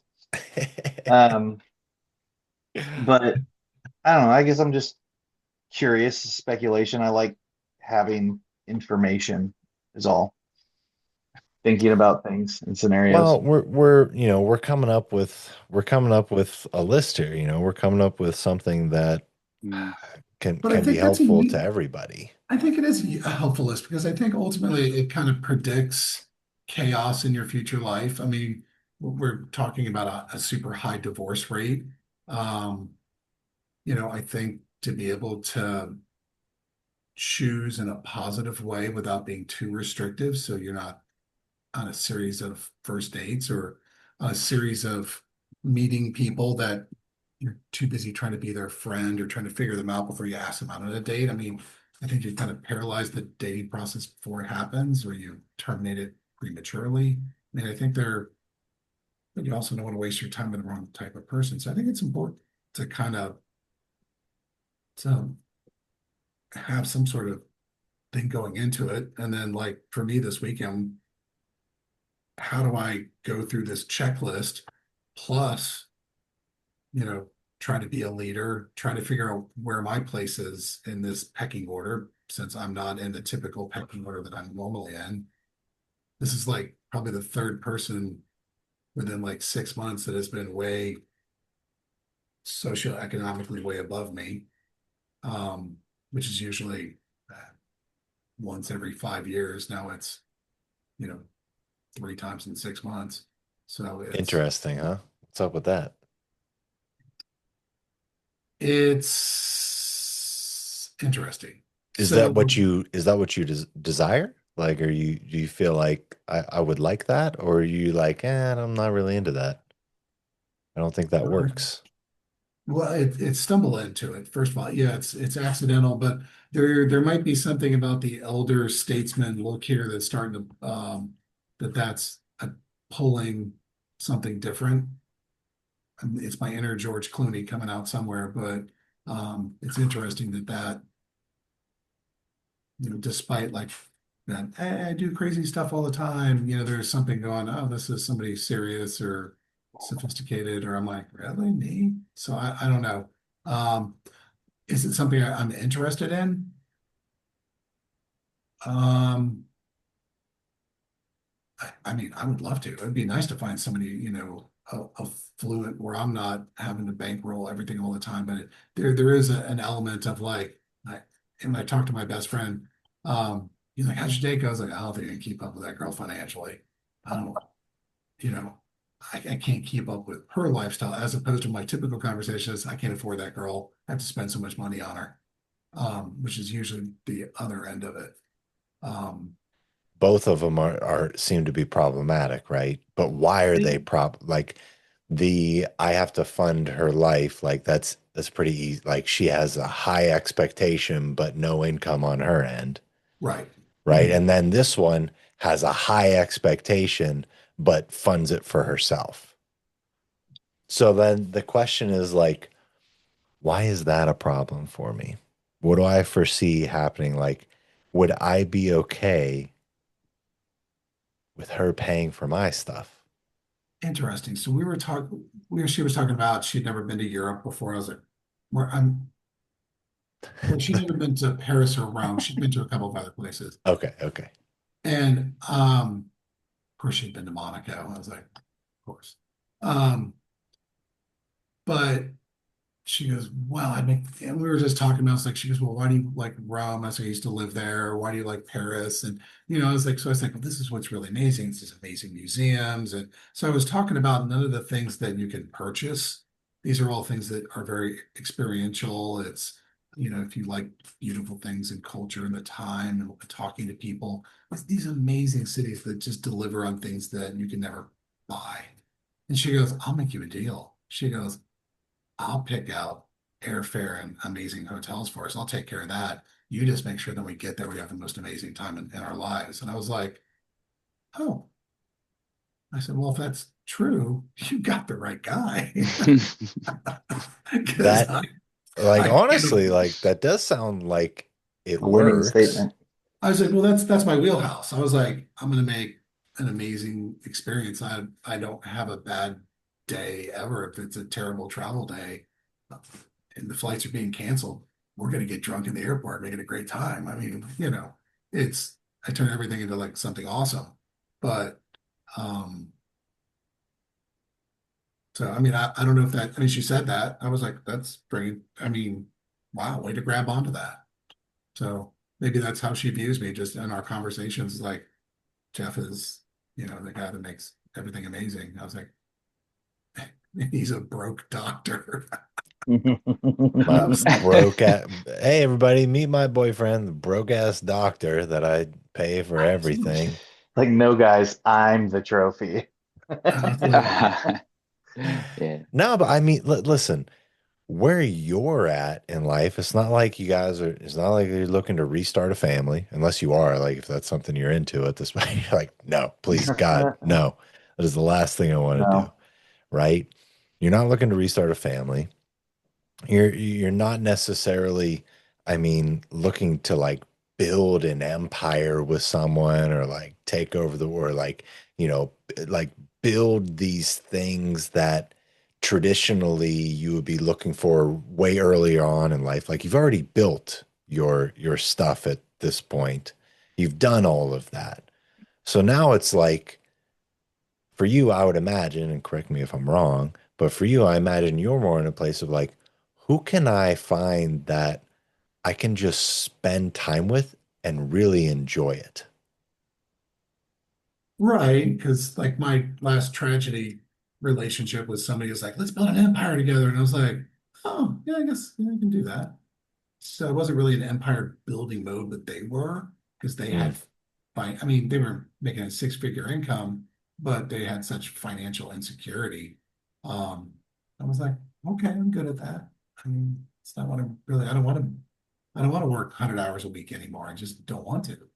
Um, so, yeah, it's interesting. It's certainly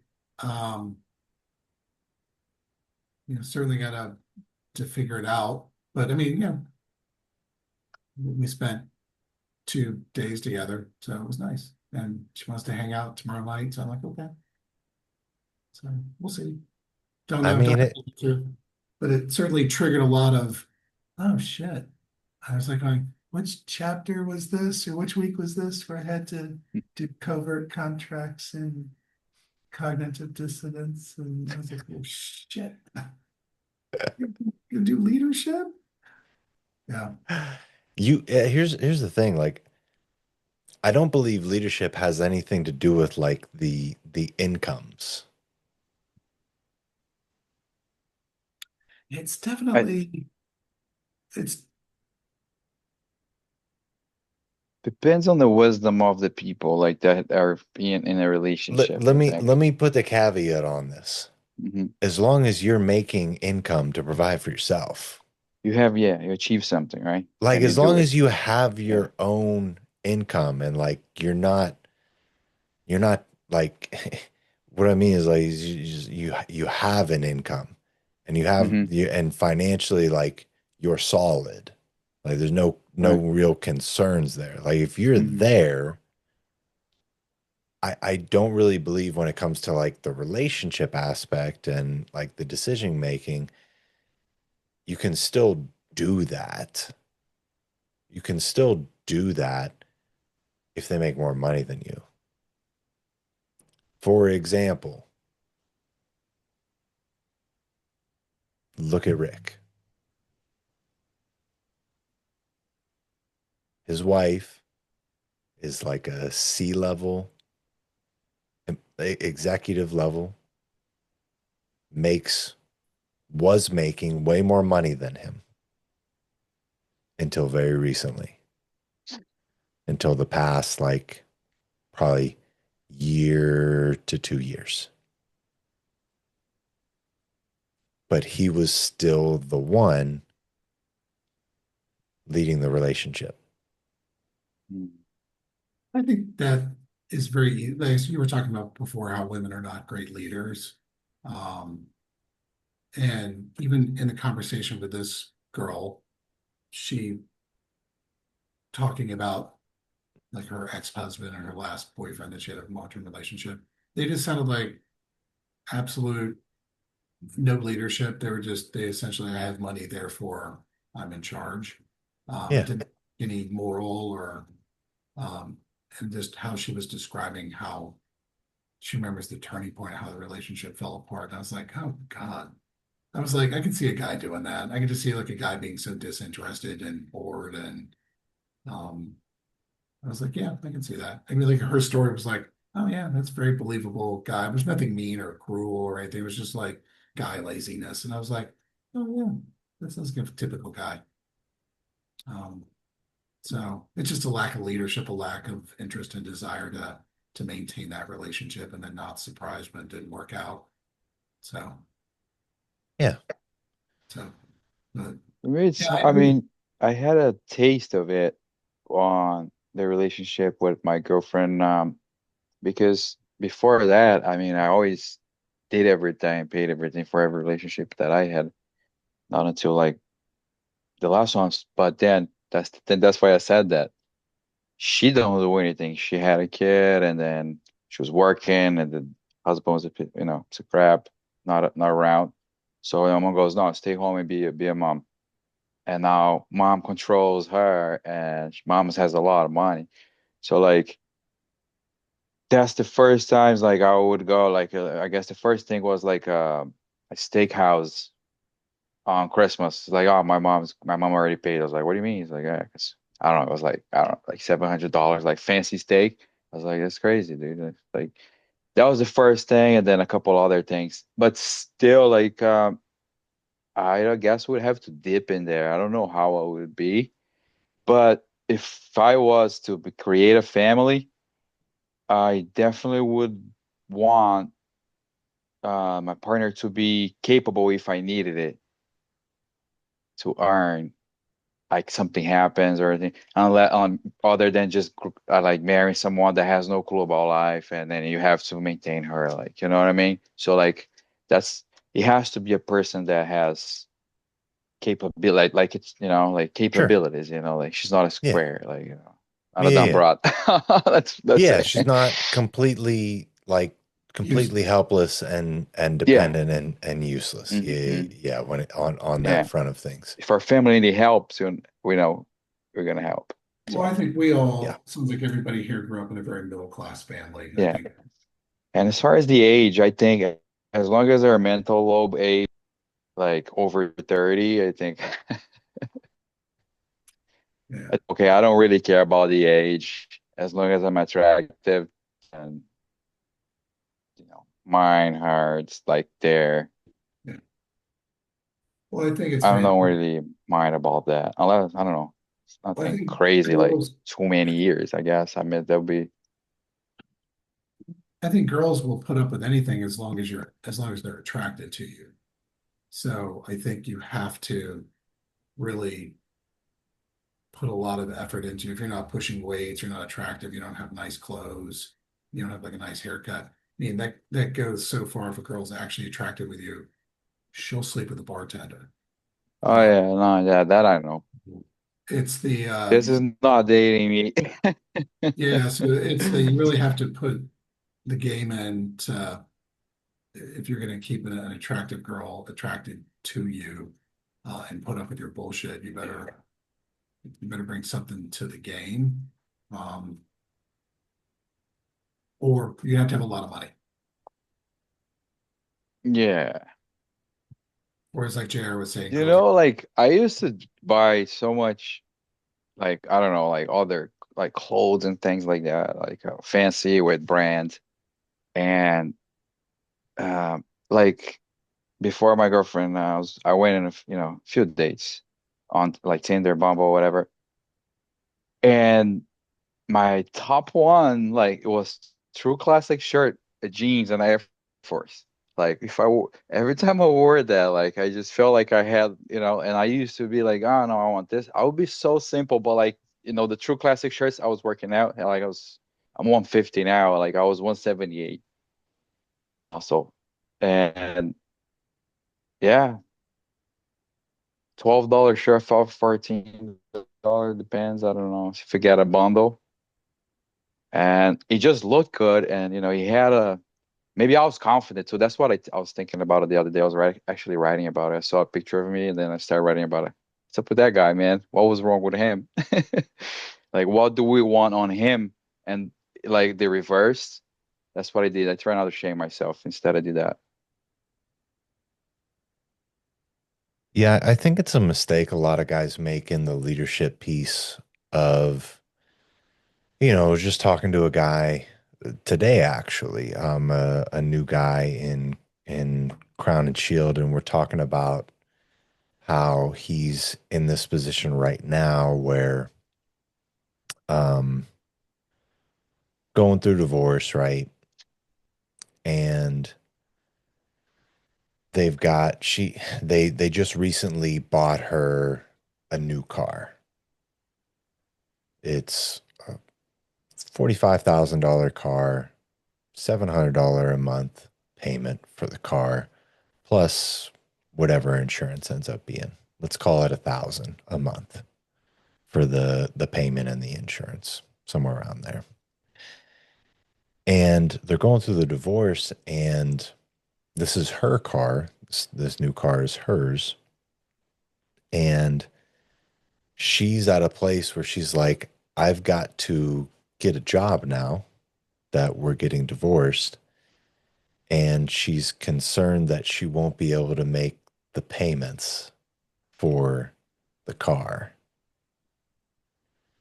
Right. And, you know, he's kind of talking about his finances on the other end. And he's like, I can't afford a lot of these things. Right. And I'm just looking at him like, why in the hell? Like if your finances are not great, right? Like you're kind of stretched thin. Why in the hell are we agreeing to buy her a $45,000 brand new car and pay $700 a month for that?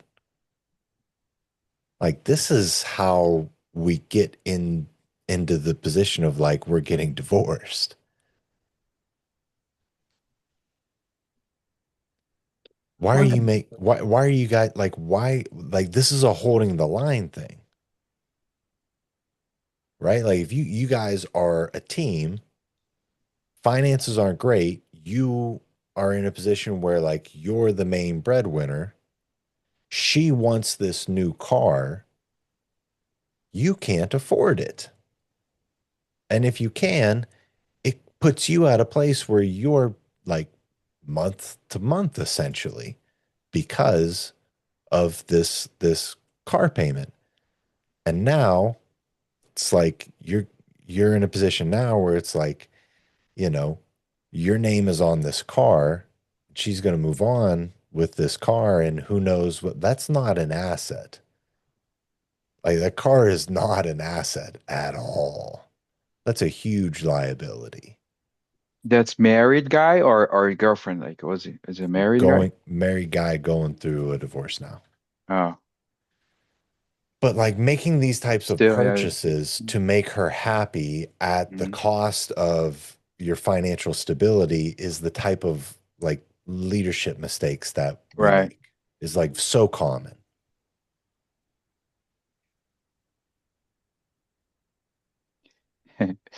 well, I that's I financial. used to. I mean, I still go like, 'cause I take Lucas as like, especially now when I went to. It's like a good gym. It's like a gym with a club. It has pool, classes. And I broke up with my girlfriend, and I put her in because she had a daughter, and they always, we always to swim together and everything. And she got upset that I took her out of my membership after we broke up. She could not understand why. I was like, "What do you mean? Why?" Like, like literally, it wasn't just like, "Oh, you suck." No, it was like for days.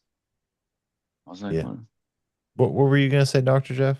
Like on the finance end? My- Well, I mean, I think there's financial compatibility. So, I mean, on a divorce, why are you, purchasing something on the exit that doesn't make any sense? You're separated.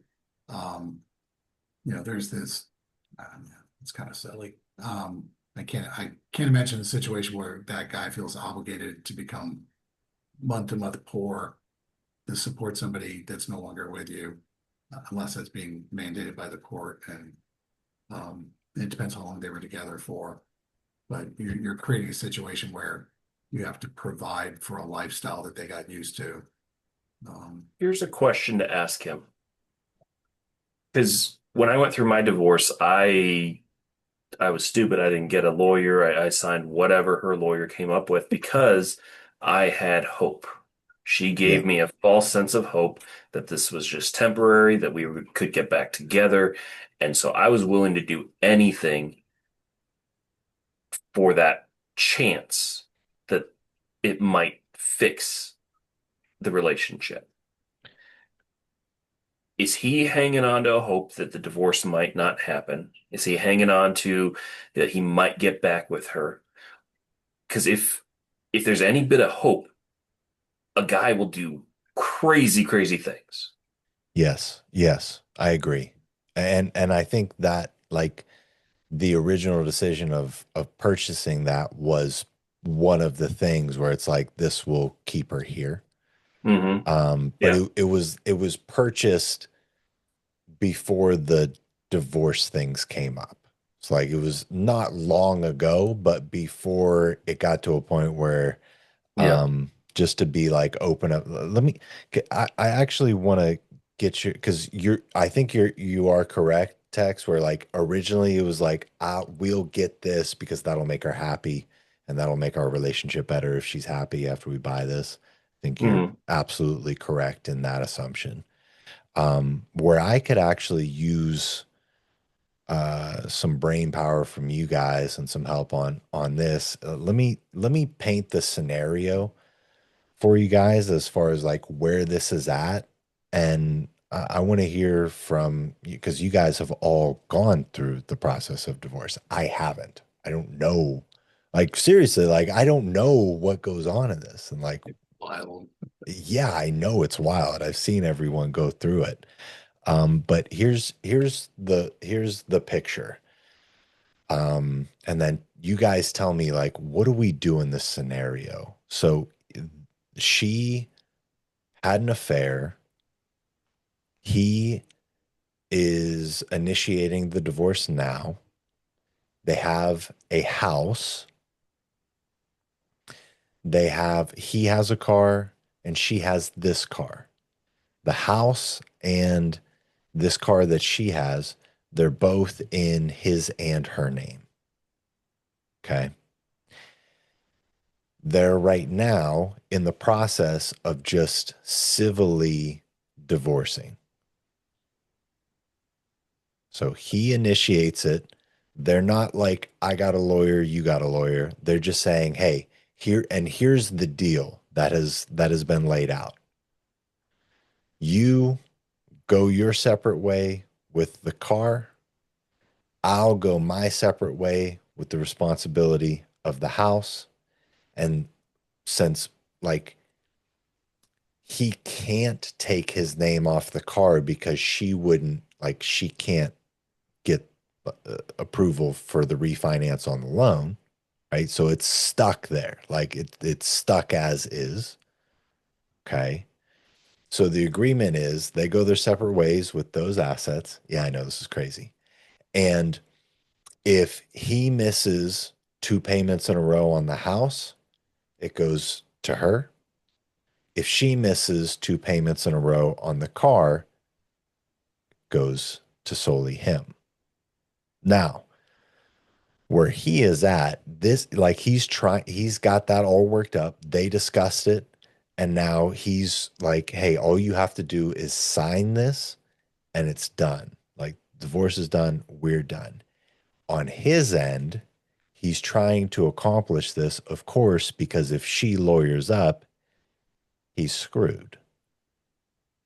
If she lawyers up, what ends up happening, from what he can tell, from what he's described to me, is his concern is that she will go for like having him buy her out on the house, which in his estimate would cost him about 30 grand. And he would also lose half of whatever is in his 401k right now, which is not much. Which would be another 20 grand. Plus whatever it's going to cost for him to hire a lawyer as well, or whatever fees may have to get paid for through that process. So as I'm looking at that, I'm like, racking my brain, like, okay. My perspective on this is, okay, best case scenario is that she signs this paper and you don't go into the process of like her getting any of your retirement or you having to buy her out on the house. It's best case scenario for you. The cost of those things in your estimations are about $50,000. So that plus whatever lawyer fees may come into play are what are on the line. So in this game of chess that we're currently playing, in my view, since she is concerned, she's not signing the paper right now. She's concerned that he's screwing her somehow, which he kind of is, in a way, since she's not getting any of that stuff. Her real concern is that she was also in an accident recently, which kind of makes the story even more crazy. She was in an accident recently, and his AARP insurance, or whatever he is, America's insurance, whatever he has, paid her out $70,000. And when that happened, probably about 6 months ago, back in June-ish timeframe, they sent the estimate as far as how much money they were going to get. And he was like, this is so great, right? We can pay off the debt that I have right now for some of the stuff that's been going on. And then we can put, 10K in account for me, 10K in account for you, and then the rest will go into our joint account and we can start traveling more and doing all these things. Like, this is so great. And her immediate response was, no, that's all mine. That goes to me. That's because I was in an accident, right? And now her concern as they're going through the divorce is he's going to come after my money. He's going to come after this money that I have. But because from what his lawyer has told him and her, because it came from an insurance payment, like he is not entitled to that money for whatever reason. Like he can't go after that money from her. So what I told him, because her concern that I brought up earlier was like the car, she's worried that she's not going to be able to make the payments on the car. She's worried about that because of the stipulation of if she misses 2 payments. So her request was, you continue to make payments on the car until I get a job, which she's actively applying and going through the process of getting a job. And my recommendation to him was, hey, it sounds like we need to sweeten the deal somehow for her to take this. Because if we don't, the result could lead to you losing around $50,000 through, buying her out on the house and half of your 401k retirement. That's what I'm in the math we're doing, right? So my recommendation was, hey, maybe let's go in and sweeten this deal for her somehow and say, all right, listen, I'll pay for the next 6 months on the car. He's already paying for it. Like it's already budgeted. He's already doing that. He's already been doing that. So why don't you just go in and say, I'll pay for the next 3 months or I'll pay for the next 6 months on this car? Because that's only, $4,000 compared to $50,000. And maybe even be willing, like go in low, but know that you're willing to go up to like a full year. You're willing to pay for a full year because she doesn't know that you're still saving $43,000 even if you pay for a full year on this car, right? Or not for like $40,000, even if we end up paying for a full year. So that was like just as I was looking at the scenario, I was like, this is what I think you should do. But I also think you should, take this information I just gave you and talk to your lawyer friend that helped you guys go through this process, see what she thinks. What do you guys think? Do you guys think like my perspective is like a good way to go about it? Are there things that I'm not seeing or not aware of that we need to take into consideration here? Like, please just share your thoughts on this because I'm not confident in my answer as So of now. how long were they married for? 9 years. So that's depending on the state, you go, it's called short-term marriage. So anything less than 6, 7 years is considered short-term marriage. And there's really, unless there's some sort of extenuating circumstances, you just kind of separate your separate ways. But 9 years is kind of in the realm of she's probably entitled to a little bit of alimony. She's, if she doesn't have a job, she's probably entitled to a little bit of, hey, I'm entitled to have the lifestyle that I had that I gave up to be with him. I'm assuming it doesn't sound like there's kids involved. So he's going to be smart. I think you caught it right, is he needs to get her cut loose as quick as possible because it'll get expensive. And then if she doesn't have a job, he's going to have to pay for her lawyer fees too. So they can petition to say, well, she's unemployed. And so, person saying 9 years here, 6 years of alimony. Oh Yeah, God. he's in Texas, so I don't know what the Yeah. laws are out there. Massachusetts. Yeah, Yeah. So, I Massachusetts, mean, it's that different in every sucks. state, but as fast as you can kind of cut her loose, because she's already devalued you as a human being, as you're only worth money because now I don't give a shit about you. I don't have any respect. I'm gonna fuck some other guy. Um, so that is gonna only get worse as time goes by. Um, man, if anything, I'd say, hey, look, why don't I just let's take that car. I know you like the car, but it's like, why don't we just sell that or trade that in and all this cash pay for a slightly not as nice car for you? And you'll just own it outright. I would I would I get a don't. second mortgage on the house to pay that car off and get rid of her. Because if he's also on that car, at some point there's going to be she's going to wreck it. You're going to be financially liable. She'll stop paying on it. Um, she's going to stop paying on it tomorrow, and it's going to be turned over to him. How is he going to do? Is he got a key to it? And I then know. when he goes and takes the car and brings it, it's got her name on it. He can't do anything with it. He can't sell it because it's in her name. So that agreement sounds pretty stupid. Well, Um, it becomes fully in like she loses the rights so essentially. why If doesn't if why doesn't it, he just sign over the rights to her now? Are they doing this he through mediation so any agreement they come to will be legally binding, or is this yes, just like a yes, okay, so this yes. So they are, yeah, they are going through a mediation where it is legally binding. So the reason he's not just handing over like, all right, this is all yours is because she like the bank won't accept that. The bank won't accept just her on the loan because she won't like they would have to switch that over. The bank would have to refinance it essentially Right.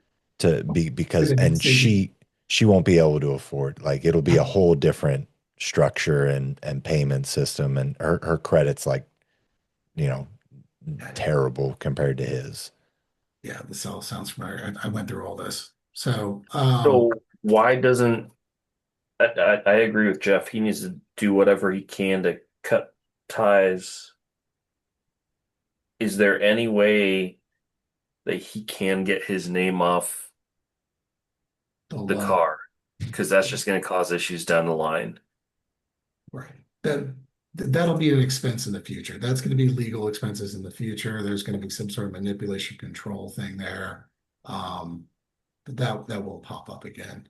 Um, I don't see a that's what I'm trying to figure out like how to because I see the same thing you see. It's like if your name is on this car, she's not a responsible person at all. Like she's going to eventually get to a point where she wrecks this car, she stops paying for this car.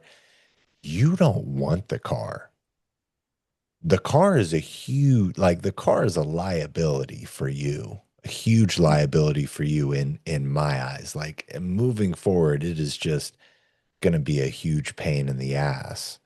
um Once so you put a ah, ton of miles on it, they try to cash it, and when they try to trade it in, it's going to be money there. So this money that he thinks he's saving or protecting, it's going to come up later. The best thing to do is get out of that car. The real trick is, can we trade this in for something that he could cash pay for her and say, I would rather buy her a $30,000 car if I can take out a second mortgage or take a note out on my house if he's got any equity in it and just Mhm.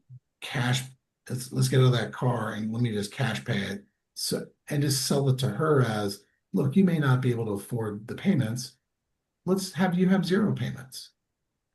Yeah, but she's not unless it's as nice of a car, she's not going to accept it. You'd get it Like as nice, that's the mentality that she's got. right? But you just buy a used car of the same, an older version of the same car.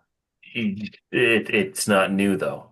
Well, I get you. Tex is correct in her like her mentality. This Oh, is sure. my right like this is my car. she's entitled to this brand new car with all the bells and whistles that it has, and the, like Oh, I'm Does familiar. she have someone like a parent or someone else that could co-sign on this, like take his place on the that's a good car? question. That's a good Yeah. question. Because if he can get her to agree to that, that's probably the best case scenario. Get his name off of it without getting her more suspicious about what's he hiding, what's like, hey, I just want to be out of your life.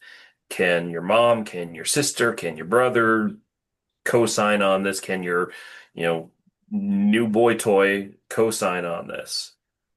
So The that's boy exactly what toy lives happened. with his mom, so I don't think Gotcha. that's not happening on that end. So yeah, make Gotcha. this all right. So this is an option. I put Can a someone else co-sign on this to get his name off of it?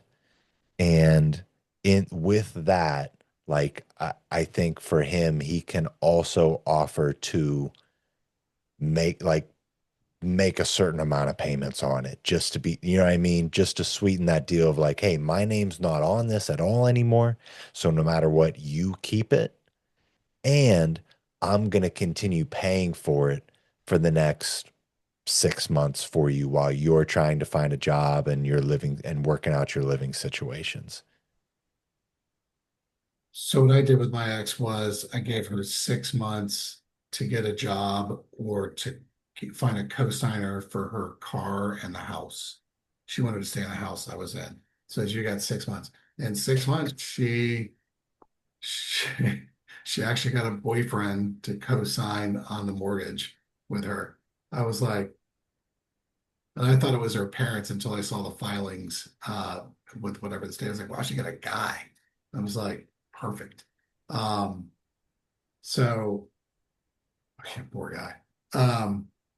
But yeah, just give her time and just say, hey, look, if you'll say that let me sign this over to you, I'll pay for the next 6 months of your car payment, but at the end of 6 months, I have to be off the ticket. Somebody else, either you sell it or somebody else co-signs that I'm off the loan. And the contingent is I'll pay 6 months of it for you. Yeah. Just say, yeah, I have to be off of it in 6 months, but it won't cost you. You get like free, you know, $5,000 worth of payments. Now, does he have enough money saved up that he could say, hey, I will give you this amount of money that'll cover the payments for 6 months. That way he's not having to keep interacting with her on this, or is he I not don't able think to do so. that? Okay. I don't think the cash is, yeah, the cash is not there right now. No. Yeah, he's screwed. But, So these but, things, once they're decided, like she can't go back on it. Like you said, this right. yeah, because they can change their minds. No, That's why just because it's legally Yeah, binding okay. doesn't mean that she won't change her mind and hire a Especially lawyer to if, try and do she thinks you're things. having a better life than her for some reason, and then they come in even Yeah. angrier. Yeah. Uh, yeah, it has to be like, all right, something that we agree. I've agreed to so many things, and And there's no yeah, kid involved, right? no kids. So we're no, free of it's much that. We're easier. free of all that. Like, that's what I said. Okay.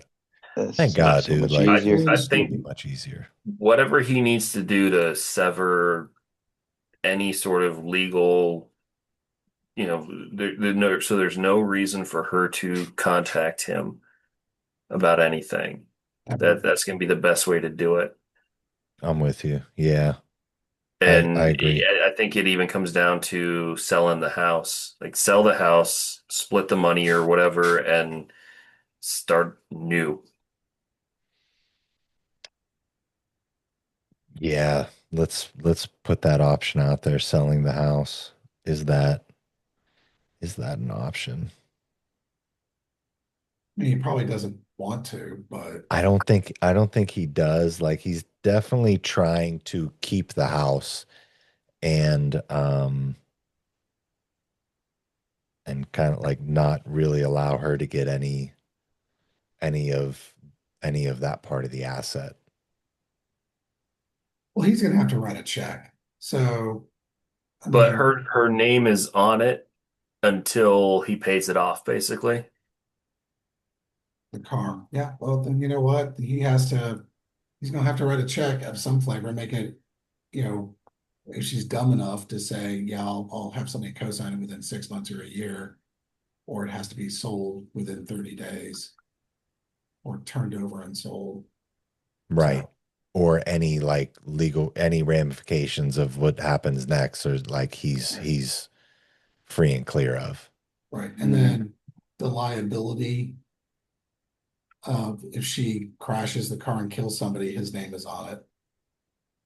So Mm, he's there's it's a called lot of things. an umbrella policy. They're super cheap, but just to cover any kind of damages associated with that. Access liability, right? Yeah. Yeah. And then who's paying for the car insurance?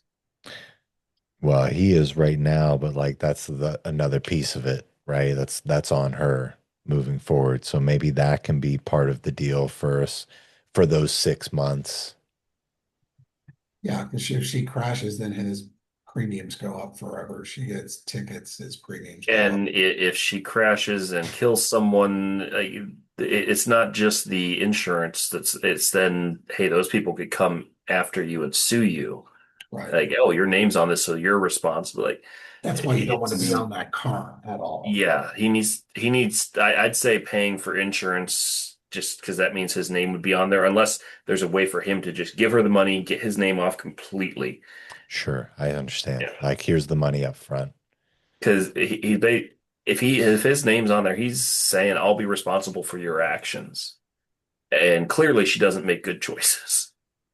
Yeah, and ultimately, I mean, I hate to say this. I mean, this is the king of, you pick the wrong person, you put yourself in the wrong situation. You saw this going south way before that car was purchased. So yeah, it's time for you to lose your house. You made a bad decision. Fire sale everything to get out of that because she's dumb, you're smart, you'll be able to start over and rebuild, she won't. Mm, So ultimately, you gotta check your ego and go, this is my fault. This is of my own doing. Probably not what you want to hear, but um, and that's where eventually I got to was like, I had somebody who was just dumb and made terrible decisions, and I fire saled everything just to get out from underneath it. And it still wasn't enough because I had a kid attached. Texas, I how bad that is, but Yeah.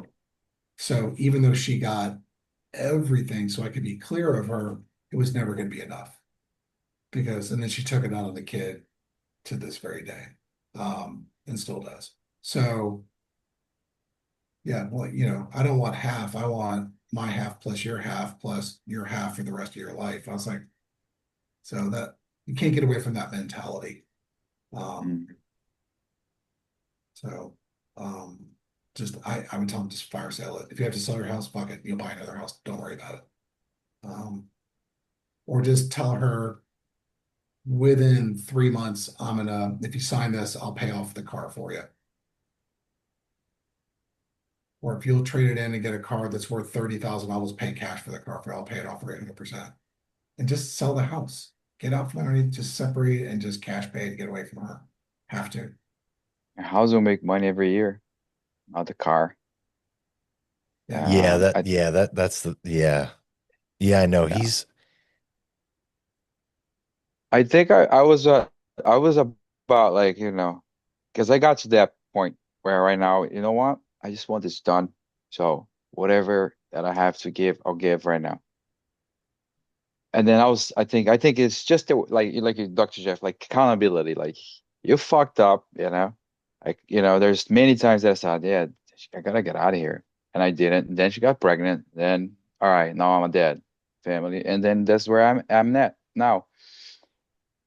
And but then she did the thing with the 70,000. Then I was like, that's kind of fucked up. While you were saying it first, I was just like, yeah, it's just kind of like me trying to control and make not lose so much. Like, what am I losing? It's just time and like I know I can get it way easier than she can. Like, just not because I'm better, because I am more capable right now than she is. So that's where I got for that. Okay. Good All luck right. with So yeah, essentially, what we're coming up with is let's do whatever we possibly can to get our name off of that car Yeah. and free of Just her cut contact. and sell the house if we have Especially you to. don't have a kid, get that fuck out.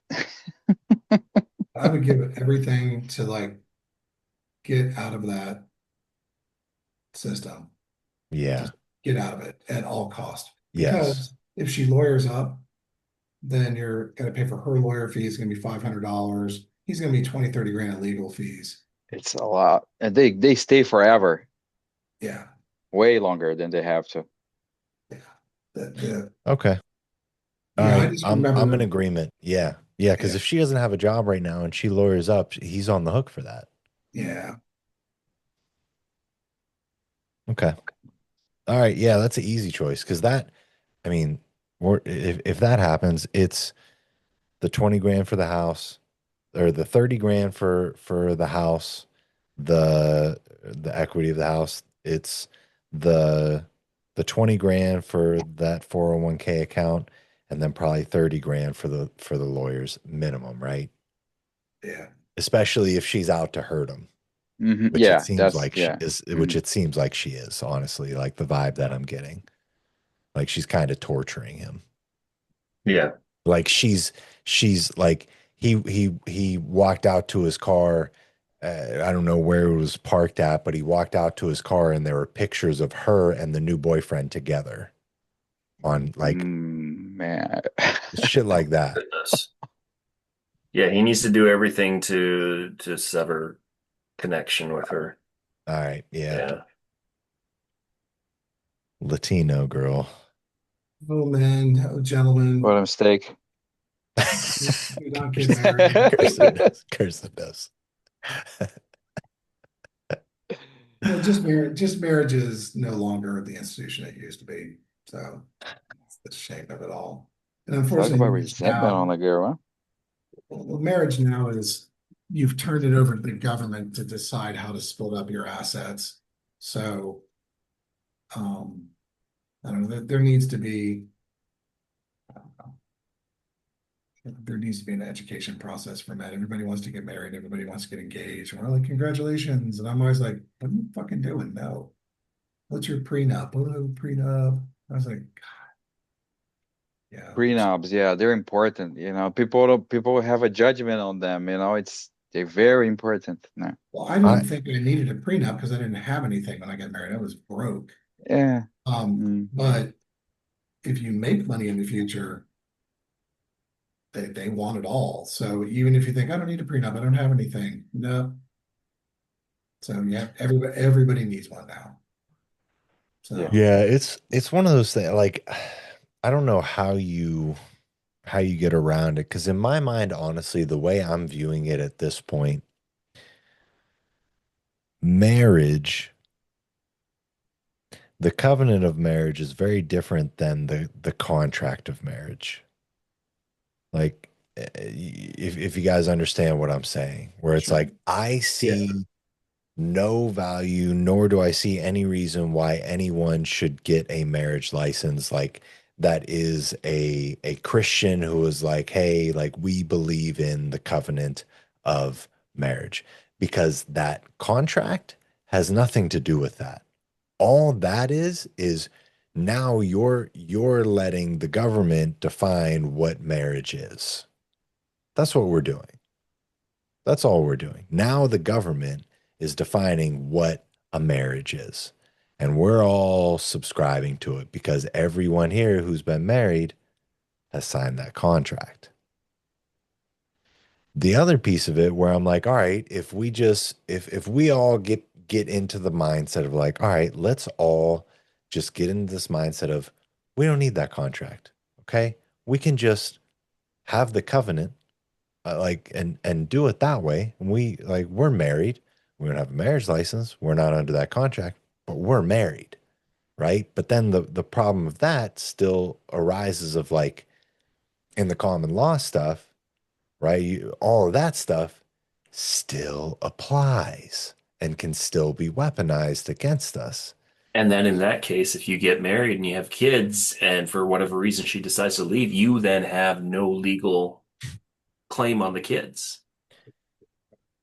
And Yeah. then what happened to me was I thought I would never get married again. So I moved in with a girl with the intent to never get married. But which is another stupid guy thing, but I didn't know. But as soon as somebody moves in, they have squatters' rights to your house.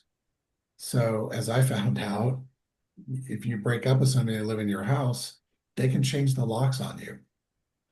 They can take all of the content of your house and they can sell everything in your house or throw in the garbage. It's their house. If they want to put a brick through the window, they can put a brick through the window. If they want to take all this, now you can try to say that's my stuff. They're like, do you have receipts? I was like, do you have receipts for everything that's inside your house? So if you can't prove that it was yours and you purchased it, then they can do whatever they want with it. So they can take everything, they can steal it, they can lock you out of your house. That's like, we're not even married. So you're like, wow. So it just becomes an endless, you don't even know how bad it is until you hear somebody's gone through like a horrible situation. Um, so it's really tough for guys now. Yeah, it is. Yeah, it is. And that's like that's why it's more important than ever for young guys to understand what like the responsibilities that come with this. Like if you are really going to get married, if you're going to have this type of relationship with a woman, which all of us as young men desire. Like every young guy is like, yeah, I want to meet the one and have a family and do this whole thing. Like we can't deny that we all desire that. Right? So it's like, but nobody ever talked to us or taught us what that even means. Nobody laid out to me like the responsibility that comes with that, as well as the repercussions that come with it if you don't make it work. Nobody talked to me about any of that stuff. I heard about the repercussions of what happens if I, have a child with a girl and everything that comes with that because my family did that shit all the time. So I got to see what that looked like. But no one ever really had a um direct and intentional conversation with me about, hey, here's what's important. Like here's what you have to take an account for. Here's what you have to understand. Here's what you have to do to make this work. Like none of that happened for any of us. Let's be real. Like none of that really probably happened for any of us. And if it did, it probably didn't hit home or land or really have any value or legitimacy to the information that was given to us at the time. Just said no. So Yeah. I didn't know anybody who had been divorced and nobody in my social circles, nobody in my social circles, just didn't know anybody. So Okay. You married twice, Dr. Jeff? yeah, twice. Twice. So This is where the They're both, idea they're of both amazing mentorship. stories. What's that, Tex? This is where the idea of mentorship is so important. The idea of mentorship has kind of fallen to the wayside. I was just listening to a sermon earlier this week. Um, the guy that wrote The Warrior Poet Way, he's a pastor down in Georgia, and he posts his sermons online on YouTube. And he was talking about how mentorship has kind of disappeared. Um, that's where you get, I call it discipleship. It's where the idea of passing on our wisdom. But I think this generation, it's kind of been ingrained that, hey, the older generation doesn't know what they're talking about anymore. They're all boomers. They're all fuddy duddies. They're old fashioned. But there is so much wisdom that can be passed on. And I know for me, we went through marriage counseling before, before the wedding. I thought it was inadequate and I wanted more. I wanted to go to my pastor and ask him to do it because I saw what his material was, and it was definitely more in depth. And I believe that definitely caused issues in our marriage because we were not adequately prepared. but I shouldn't have stopped at, oh, I want to go to my pastor too. And when she said no, just leave it at that. I should have sought someone out, or I should have gone to him, to my pastor, and said, hey, she doesn't want to go through it with me, but will you go through it with me just so that I am prepared? And it's not, I mean, you look back just 100 years, families were sending their kids off to be apprentices at people's shops. I grew up reading Johnny Tremain. It was a book we had to read in high school, and this kid got sent across, far away from home to learn to be a silversmith. And he became an apprentice for someone, and that was normal. Sending people off to learn how to do things. The idea of being an apprentice to learn a trade, becoming a disciple of someone. All the disciples of Jesus, they left everything behind, and they were all, in their 20s or so. And some of them in their teens and in their 20s. They weren't these old 30-year-old men like it shows in The Chosen. They was teens and early 20-year-olds leaving everything behind to follow in the footsteps of Jesus and learn from him. That idea has all but disappeared in this generation. And sadly in our generation as well, because it's just not normal, I guess. Well, I mean, that's kind of part of the Kings community, but it's, I don't, it's pretty tough to get some of these young guys to kind of buy into that. So, Yeah. yeah. And then how much time, effort do I put in there to try to mentor some of these young kids? And then they get out of their immediate crisis, whatever's going on, and then they just vanish. As soon as you ask them to start like doing journal pages or stuff like that, they're like, no, I just want to like trauma dump on you a bunch. I'm like, nah, I'm not your buddy. I'm not your friend. I'm your mentor. Yeah. I'll help you get out of it. But yeah. I Move, talk move. with Alex, 3CM. I guess that's Alex. Yeah. Yeah. Yeah. Talk to him all the time. We always chat because he's struggling with that because he wants to be a mentor, but everybody just trauma dumps. So I always tell him this is how you get out of the trauma dump crowd very quickly.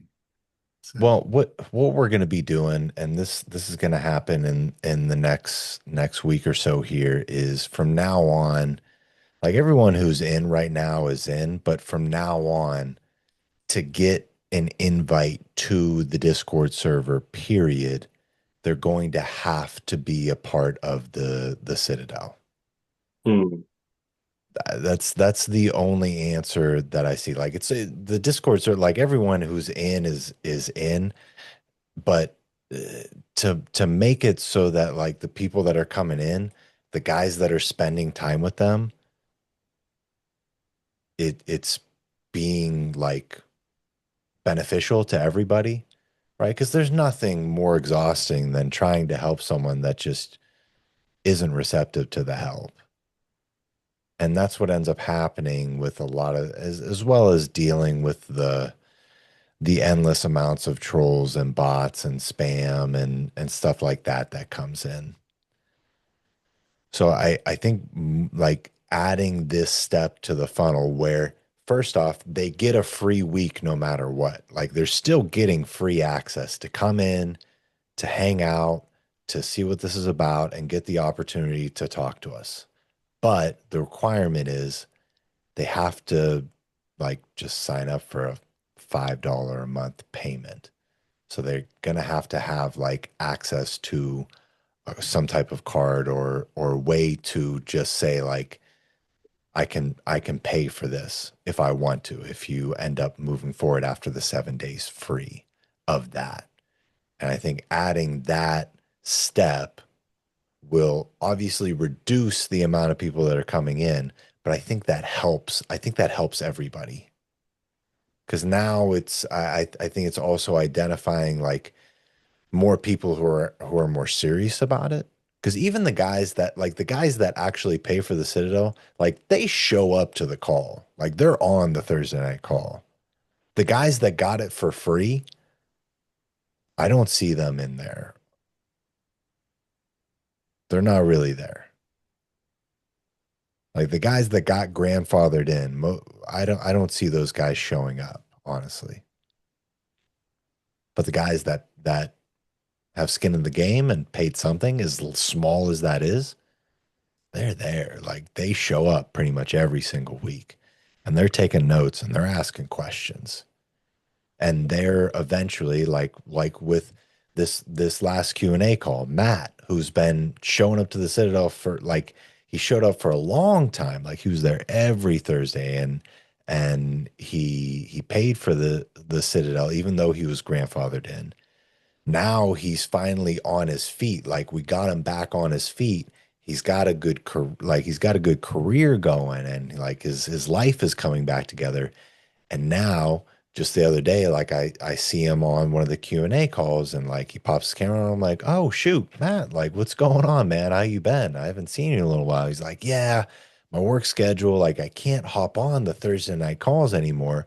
So I wanted to see like what is going on with the Crown and Shield schedule so I can get back in. Now I can get access to all the recordings and I can actually afford this because it's been so helpful for the stuff that I have gotten up to this point. And now he's moved, like he's in the Crown and Shield and like moving forward. So it's like I'm seeing that the guys that are at least willing to pay for that are taking it seriously. And it's something like that skin in the game aspect really does mean something. Yeah, I liked the old format where, that's where I got pulled in, with Tex was running the stuff and every once in a while you jump in, JR. But I think I agree with you. I think it's just a lot of trauma dump where there's some, or people just looking for friendship because they don't have any friends. They just want to come in and just talk. Um, Instead of like, hey, we got real problems we need to work on. It's like I wanted to meet other people that had other similar issues, and I was like, nope, still alone.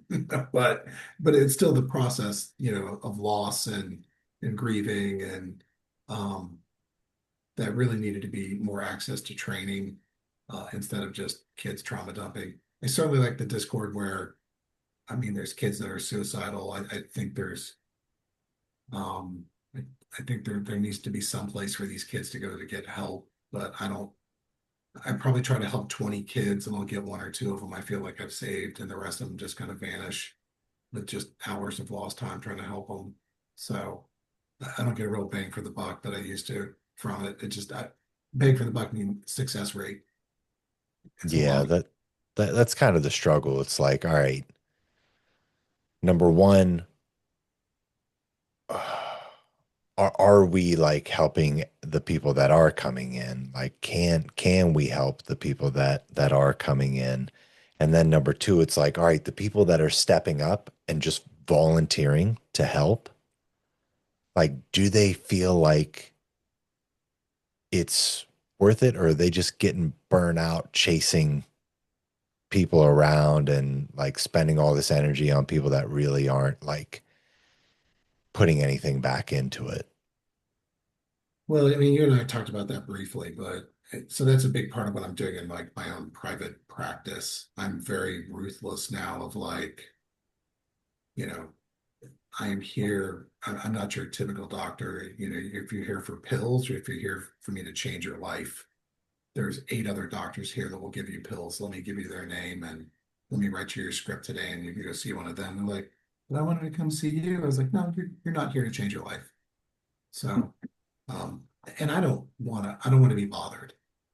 If I can't move the needle and change their life in some profound, amazing way, they can, and they're not going to work. I was like, God, you don't need me. I'm the wrong person. I'm the guy that's gonna, change the course of your life. Hmm. So, and if they're not there for that, they just go to anybody else. Tex, And how is the Bible study call going? Like I haven't been able to, because I'm doing the Crown and Shield one those Sundays at 9, so I haven't been able to like come hang with you guys at all. Like you is it It's You guys do it at the same time, I think. You gotta move that around. yeah, we Mhm. may have to figure Wiggle something out room. there, Yeah, but I might need to change the time, but even when I was doing it on Mondays, it it wasn't really a Bible study. It was, unless Jeff's in there, Jeff likes to talk, but nobody respond. Like I ask questions. I've got questions in there and it's just silence. And Crickets. so it's basically turned into, hey, sermon time with Andrew. Um, and that's not what I wanted it to be at all. So, Yeah. and then If like, you can do it yes, earlier, I on would go. Sunday, there was just one person that popped in. So I'm like, you know what? I'm just going to record a sermon and post it on YouTube for you guys. Because I don't know, it's not really going. Like, there's all these people coming in and asking when the Bible study is, but then nobody shows up. So I don't know if I need to find a better time or find a better format. I think Uh, I think I think maybe we can do a bit of both, maybe, where it's like, all right, let's find, because I'm thinking with the Bible study and with the body cycle, I feel like they should, because right now it's like Citadel only. I it definitely makes sense to give the guys that are in the Crown and Shield access to those as well. mhm. Because right now they need to buy both to have both, where it's like, no, like if you are in the Crown and Shield, like you don't need the the Citadel as well, because you should get that stuff too. So maybe, and if they are like in Crown and Shield, we're doing that way. We definitely don't want to overlap the calls, you Right. know. So I think different time for sure. Maybe we can work on figuring out like a good time for that. And then I also see an opportunity with some guys in Warriors Way group that are doing a Bible study right now, right after the Sunday night call that I'm doing. Like when I hopped off the Crown and Shield call last night, they were starting a Bible study at that time, which is like, for us, it's like 10 p.m. on Sunday night, which Right. is honestly, I don't really like.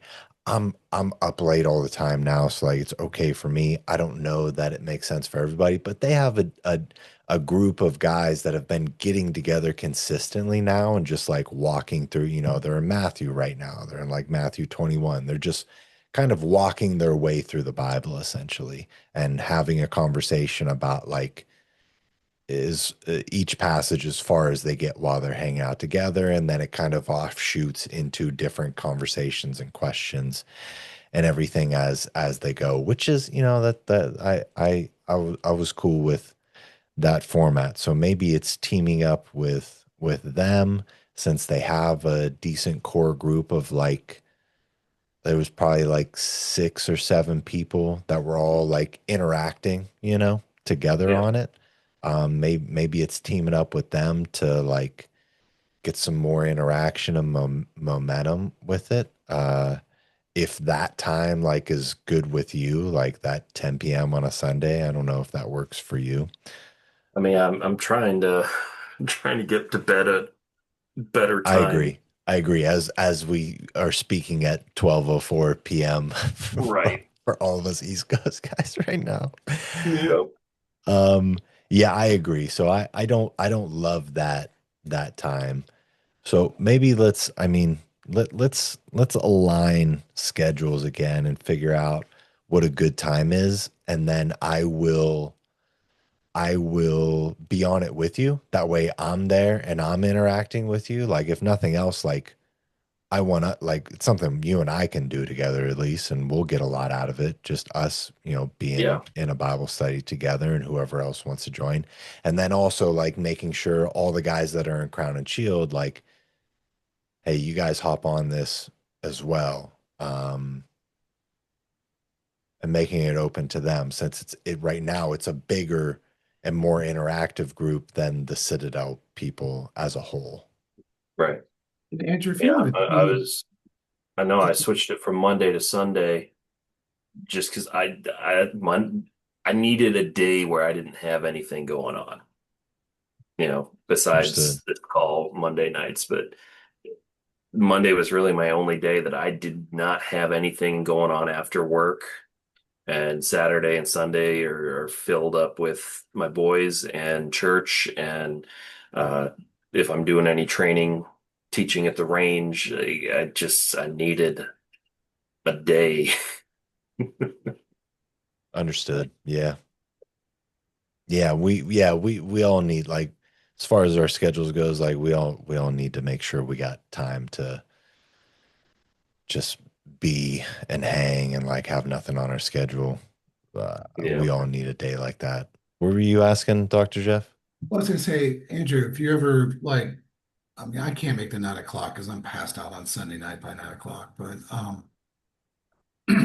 but during the week on the server, to like, if you're saying, hey, we're gonna have Bible study and this is what we're gonna be studying, do little teasers, and I mean, I'll comment on posts that you would post, say, oh, I Yeah. gotta do that, but I think a little bit of advertising, and just make it look like there's gonna be people on there and we're already kind of talking about it. I mean, pick something and I mean, I love that shit. I love anything from the Bible that you can pull out and tie into modern days. Or if you Yes. see somebody that's having like some sort of moral dilemma going, oh, I got just the Bible quote for this guy. Yeah. And say, hey, would you mind if we use your topic as our Bible study this week? And um, and that kind of advertisement to tie in what's going on. I mean, it's a little bit more work for you, but I'll jump on with you and help you kind of perpetuate that during the week. Um, if that's Okay. if that's helpful. Yeah. I mean, I always No, put your we could name out probably there do a better about, job of advertising the. yeah, I'm always trying to like put, hey, see JR's Thursday night meeting and, Big Texas Sunday night and Zach's, Wednesday night. So I'm always kind of trying to put that in there for people. I don't know if it drives people to you guys, but I always try to comment on those when I'm in there. I think, yeah, I think so. It's definitely it can definitely be challenging, like getting more interaction going in there. But I think at the end of the day, like, number one, I got to be in there more too. You know, we'll get more guys like assembled into our team. I know, Gerson, you reached out. You're like, hey, if Yeah. you need more people, so Gerson, we'll get you plugged in to help out in the chats too. Yeah, I got a Garrett, bunch of Fridays here. I just got sometimes it's in my head. Like if I mean, it don't have to be like every Friday, but it Fridays a day yeah, that it's like a it's lot of really young guys are like bored, and even guys that are divorced and they don't have their kids and there's nothing to do, everyone's out. So yeah, maybe yeah, have a yeah. quick study or something like that, but Sure, Yeah. we'll figure something out. But Mhm. it honestly, like, just at the point we're at now, just helping out, like seeing things that are going Anything on you in the guys like, yeah, chats. just let me know. Like Yeah, yeah, yeah. just tell me, like ask me and I'll I'll I'll I'll do. guide you. I'll guide Yeah. you through it. And then Yeah. Gary from the Crown and Shield, like Gary's been in the Crown and Shield for like probably coming up on close to 6 months to a year now, and he's made like tremendous progress. I love Gary. He's a great guy. He just reached out to Here's me my as hero. well. Yeah, he's awesome, man. And Yeah. he's a great resource After for some Dr. of the Jeff. guys. So like he reached out, so we'll get him plugged in to help out as well. So we got some good solid, like, that, just us, like us four and Gary and Tony and that group of guys right there, like that's a really solid group of guys that are like really invested in themselves and growing, and everybody moving their life forward in the right direction. So um honestly, like that, having that core group, and then Zach as well, who's been in here with us, like I think that's a good strong core group of guys. I think the problem for us, like in the past, as we were like assembling the ragtag teams of guys to help out in the servers, like a lot of times the guys are like not in a good place in life. A lot of them are a lot younger and everything. So I think having a good core like that, it'll be a good foundation moving forward with everything, because it is, like, right now things are starting to like really grow inside of that Crown and Shield program. I mean, we've added 10 guys in the past couple of weeks here.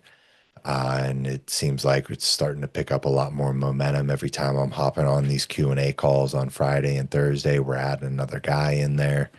And as I change things from, the funnel from it being like completely free to now you're going to get a free week access with the, trial to the Patreon and everything.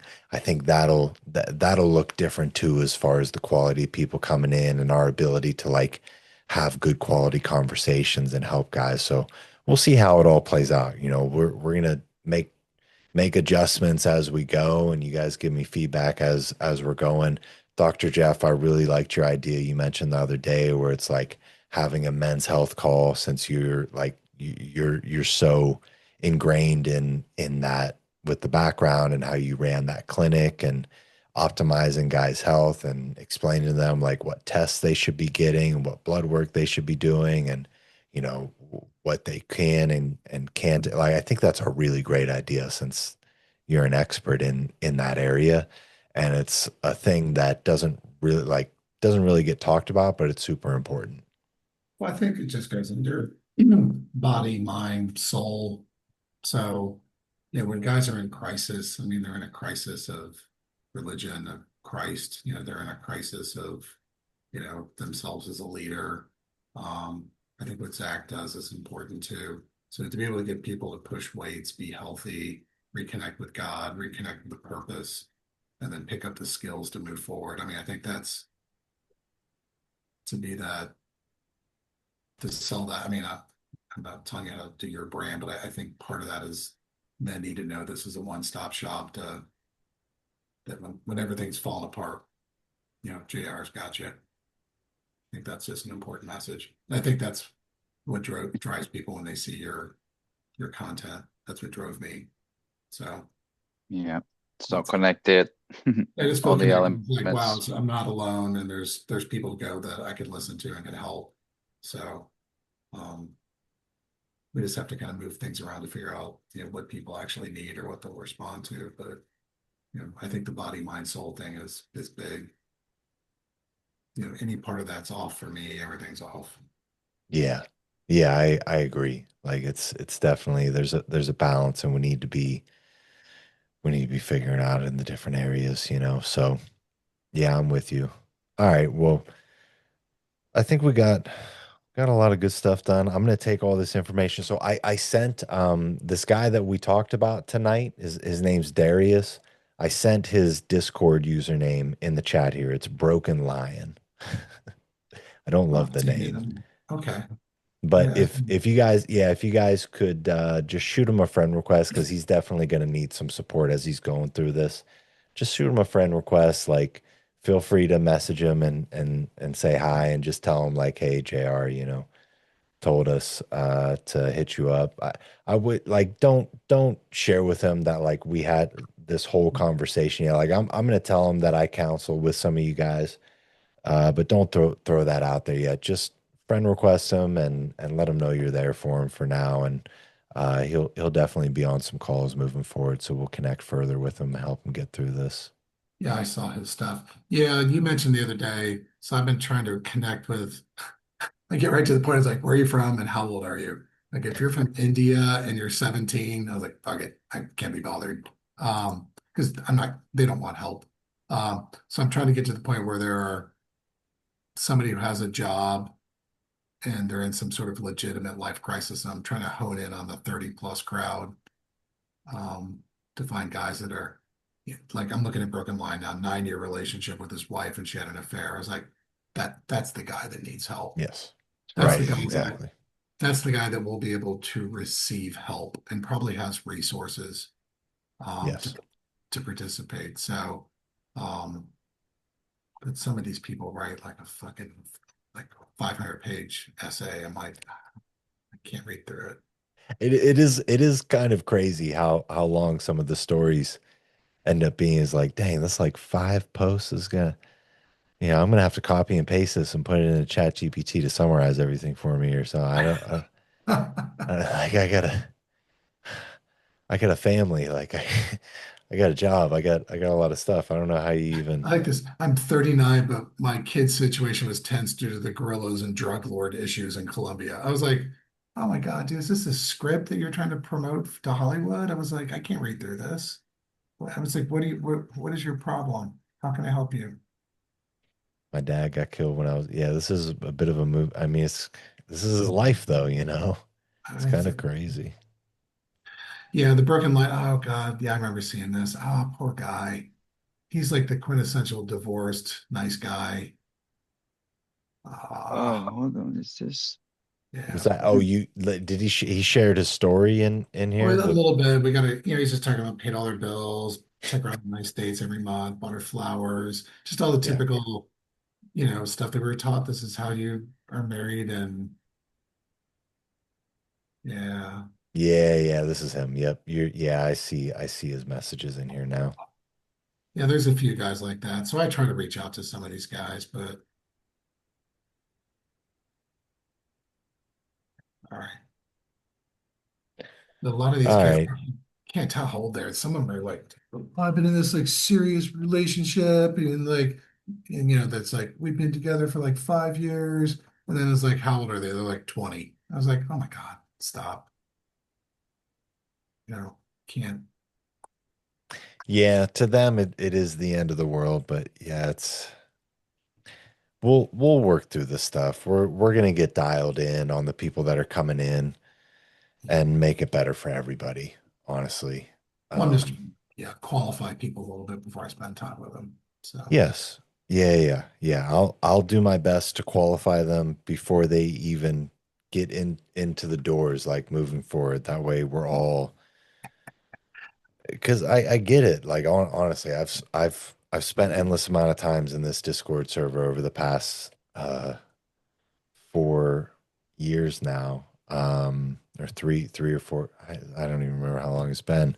But like, yeah, I've been burnt out from the conversations that they just drain you, and then all the guys from India, it's a whole different culture. It's like a whole thing that come never Alec. it's crazy. It's crazy how many of them, but let's wrap this thing up because it's crazy late, guys. Let's get some sleep. all right, guys. I gotta take a shower still. Yeah. Yeah, let's go to Is bed. that what that smell was? Oh my God. All right. Tex, we'll link up this week. We'll get aligned on the schedule for the Bible study. We'll figure out something different moving forward because it is something that I really want to be a part of as well too moving forward. Yeah, Okay. let me know how I can help you with that as Okay. well. Would love to help. Okay. Absolutely. All right. So let's get Right. aligned. But yeah, let's get some rest, guys. Good stuff tonight. Thanks for hanging. Good to see you all. See you guys. See ya. All right. See you.